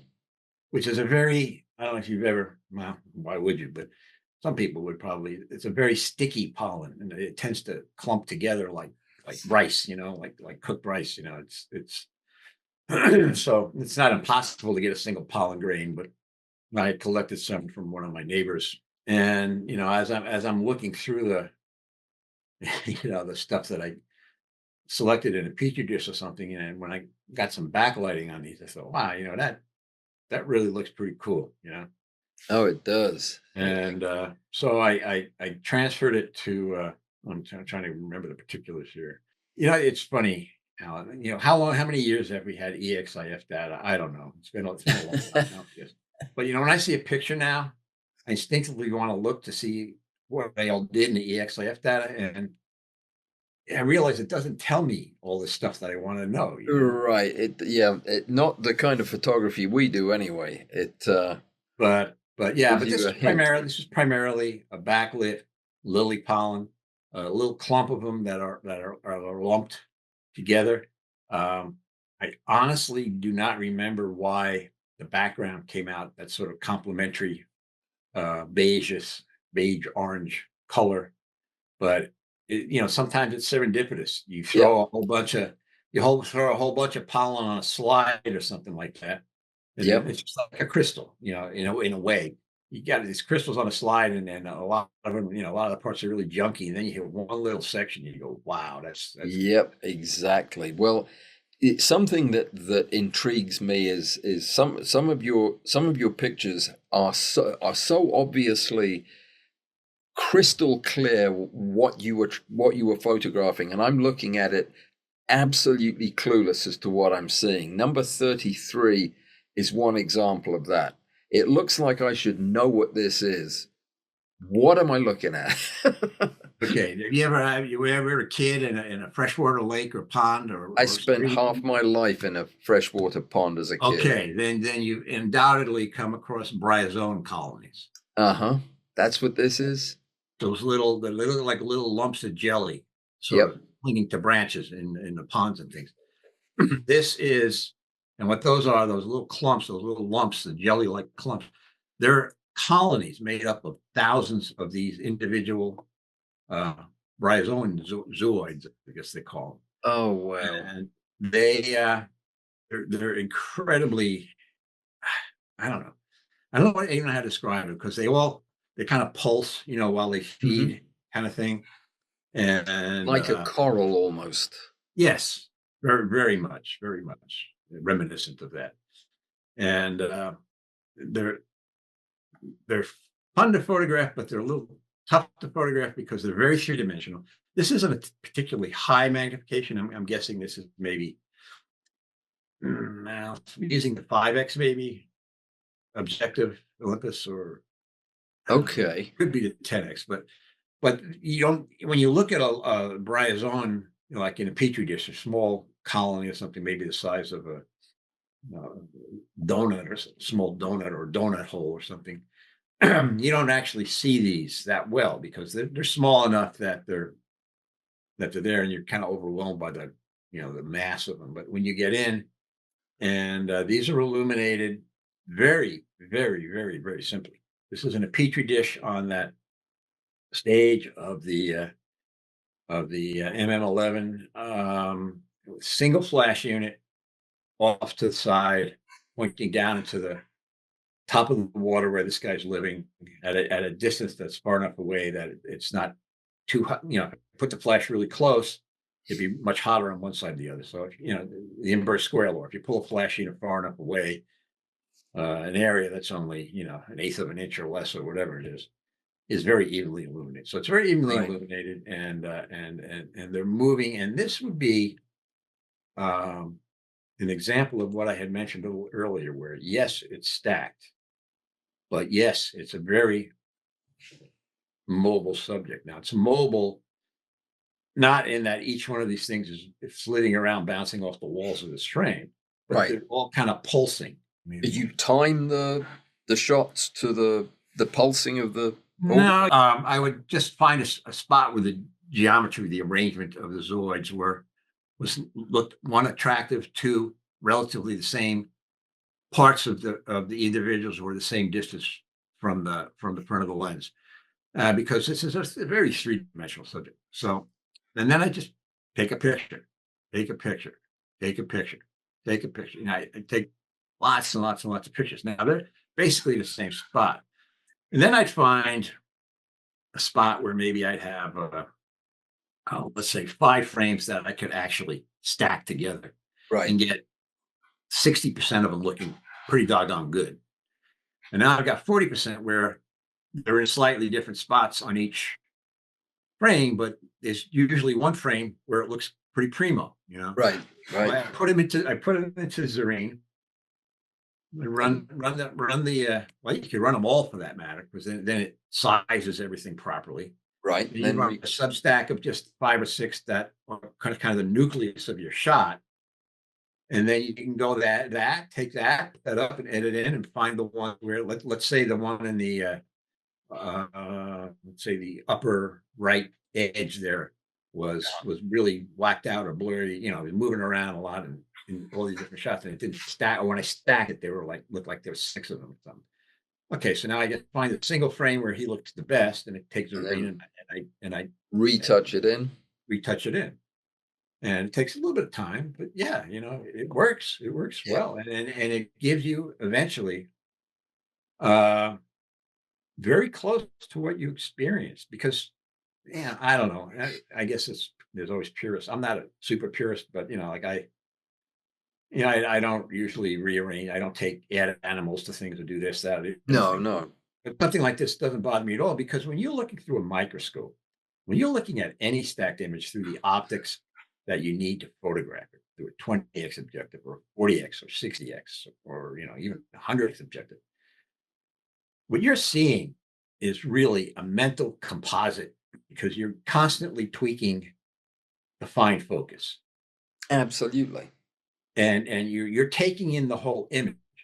But Yeah, at any like given point of time, it's like looking at one frame from a stacked image. The sure. overall sense that you get after you've observed the subject for a while is you got a pretty good picture of the whole thing. Right. To have that in one image, you know, that's where stacking is really Yeah. valuable. And that's how we experience the looking at this thing under the microscope. Exactly. So, That's exactly my point. Yep. now there are some things that you look at and just completely they stand alone as just a separate reality. Number 16, I know what it is because I photograph these things all the time, but Yeah. to many people this would just look like abstract. What are we looking at here? This is a metallic wood borer beetle, the carapace of one, very close up. This is, I photographed a lot of different species of this, and I'm ashamed to tell you I can't remember the exact species name. I have notes that could tell me, but off the top of my head, I don't remember. But the metallic wood boring beetles, the jewel beetles, as they're often called, Yep. um, are tremendously iridescent. And one of the natural subjects that intrigues me greatly with the close-ups in a microscope are structural color. The color that you see, that is not pigment. Like it's not paint. Right. It's not. If you got this fellow in a monochromatic light or something like that, you wouldn't see. Well, not monochromatic. My point is that there's not a purple color and a red color and a yellow color Sure. painted on a Yeah. surface. It's actual nanostructures inside the surface of this beetle. The light hits it, it goes inside, it gets refracted and bounced around every which way. And eventually it's created so that it just winds up spitting out blue light in one spot. Yeah.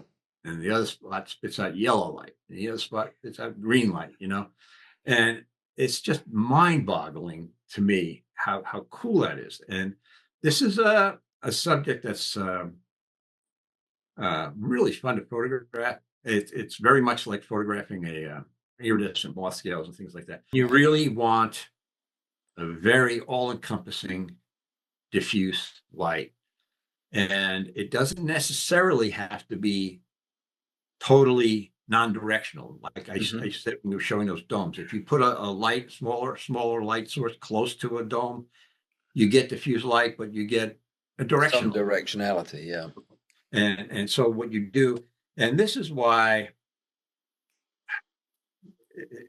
I go back and forth here. This is why I like using the LED lights that I have. Flash is so much nicer in a lot of ways, but continuous light when I'm setting up a shot like this, it's worth its weight in gold because I can actually see if I move this light 2 inches over there. Yep. I can see exactly what's happening. If I move this light, if I add another diffuser there, or if I put another light behind, I can see exactly what happens. Yeah.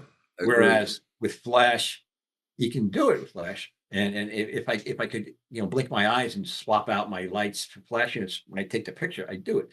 But the ability with macro subjects that have very unusual surface details and textures and color renditions based upon lighting orientation, I find it very, very beneficial to use continuous light.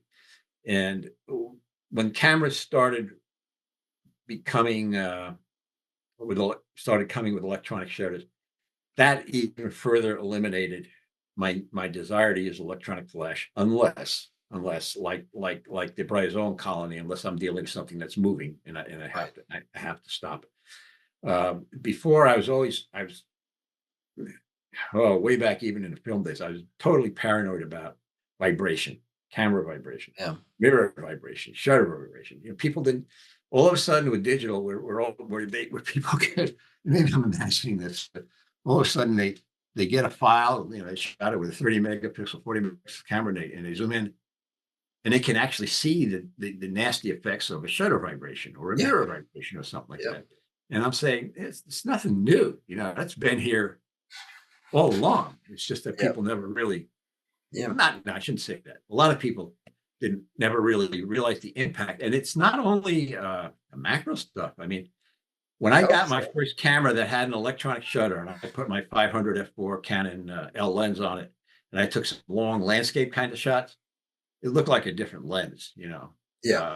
when there was absolutely no vibration involved. I mean, it's like, whoa, it's really good. Absolutely.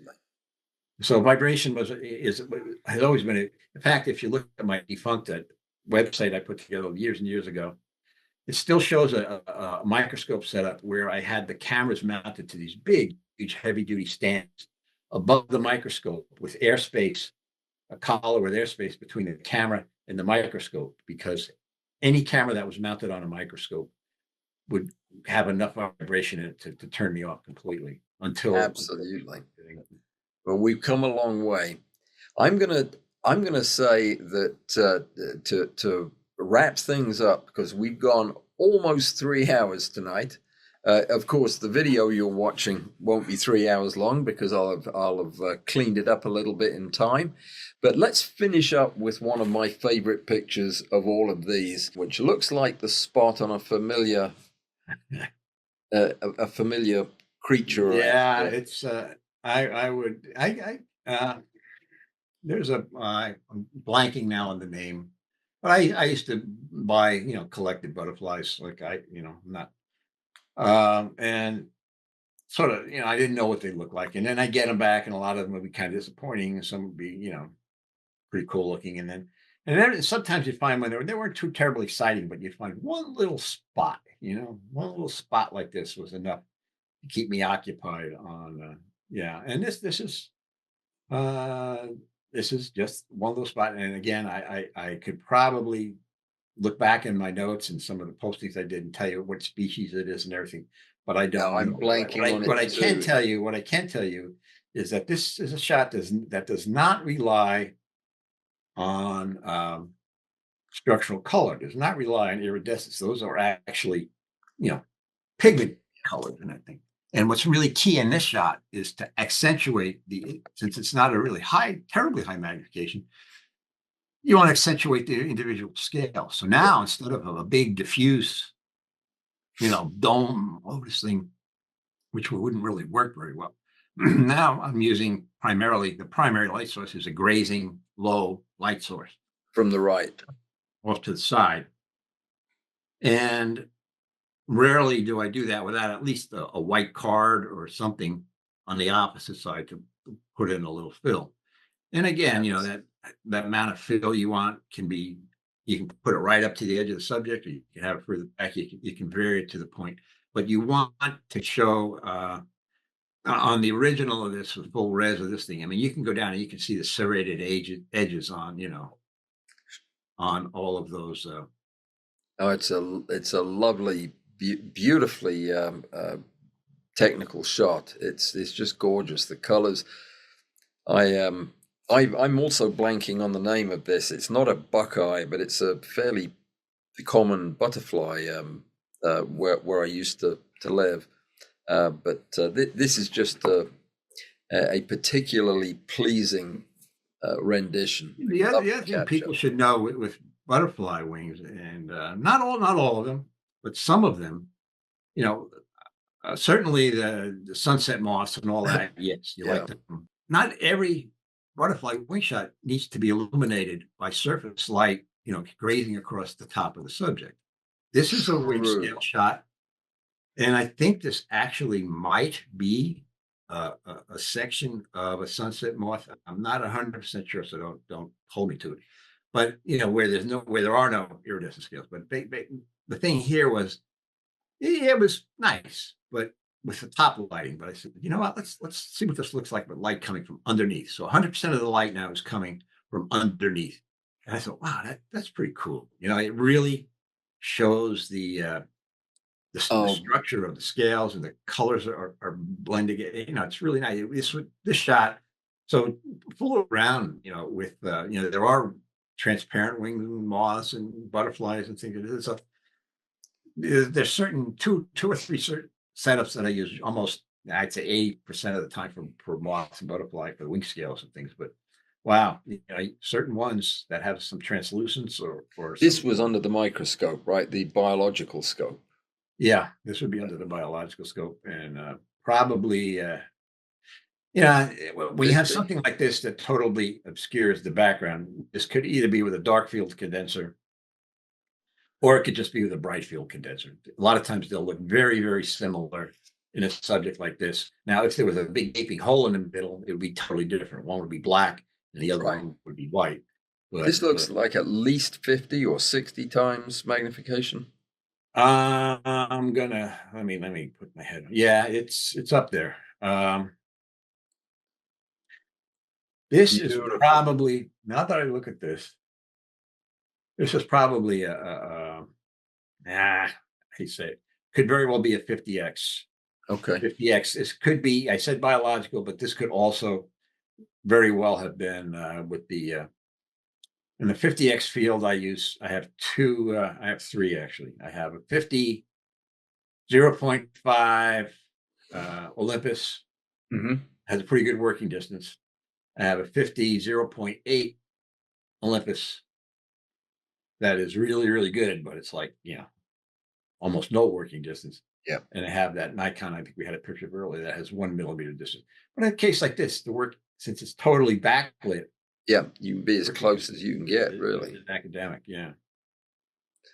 Well, Charlie, this has been a real eye opener for me. I may have seen some of these pictures before, but I've not had the benefit of listening to you describe the amazing work that you do and how much effort that goes into this.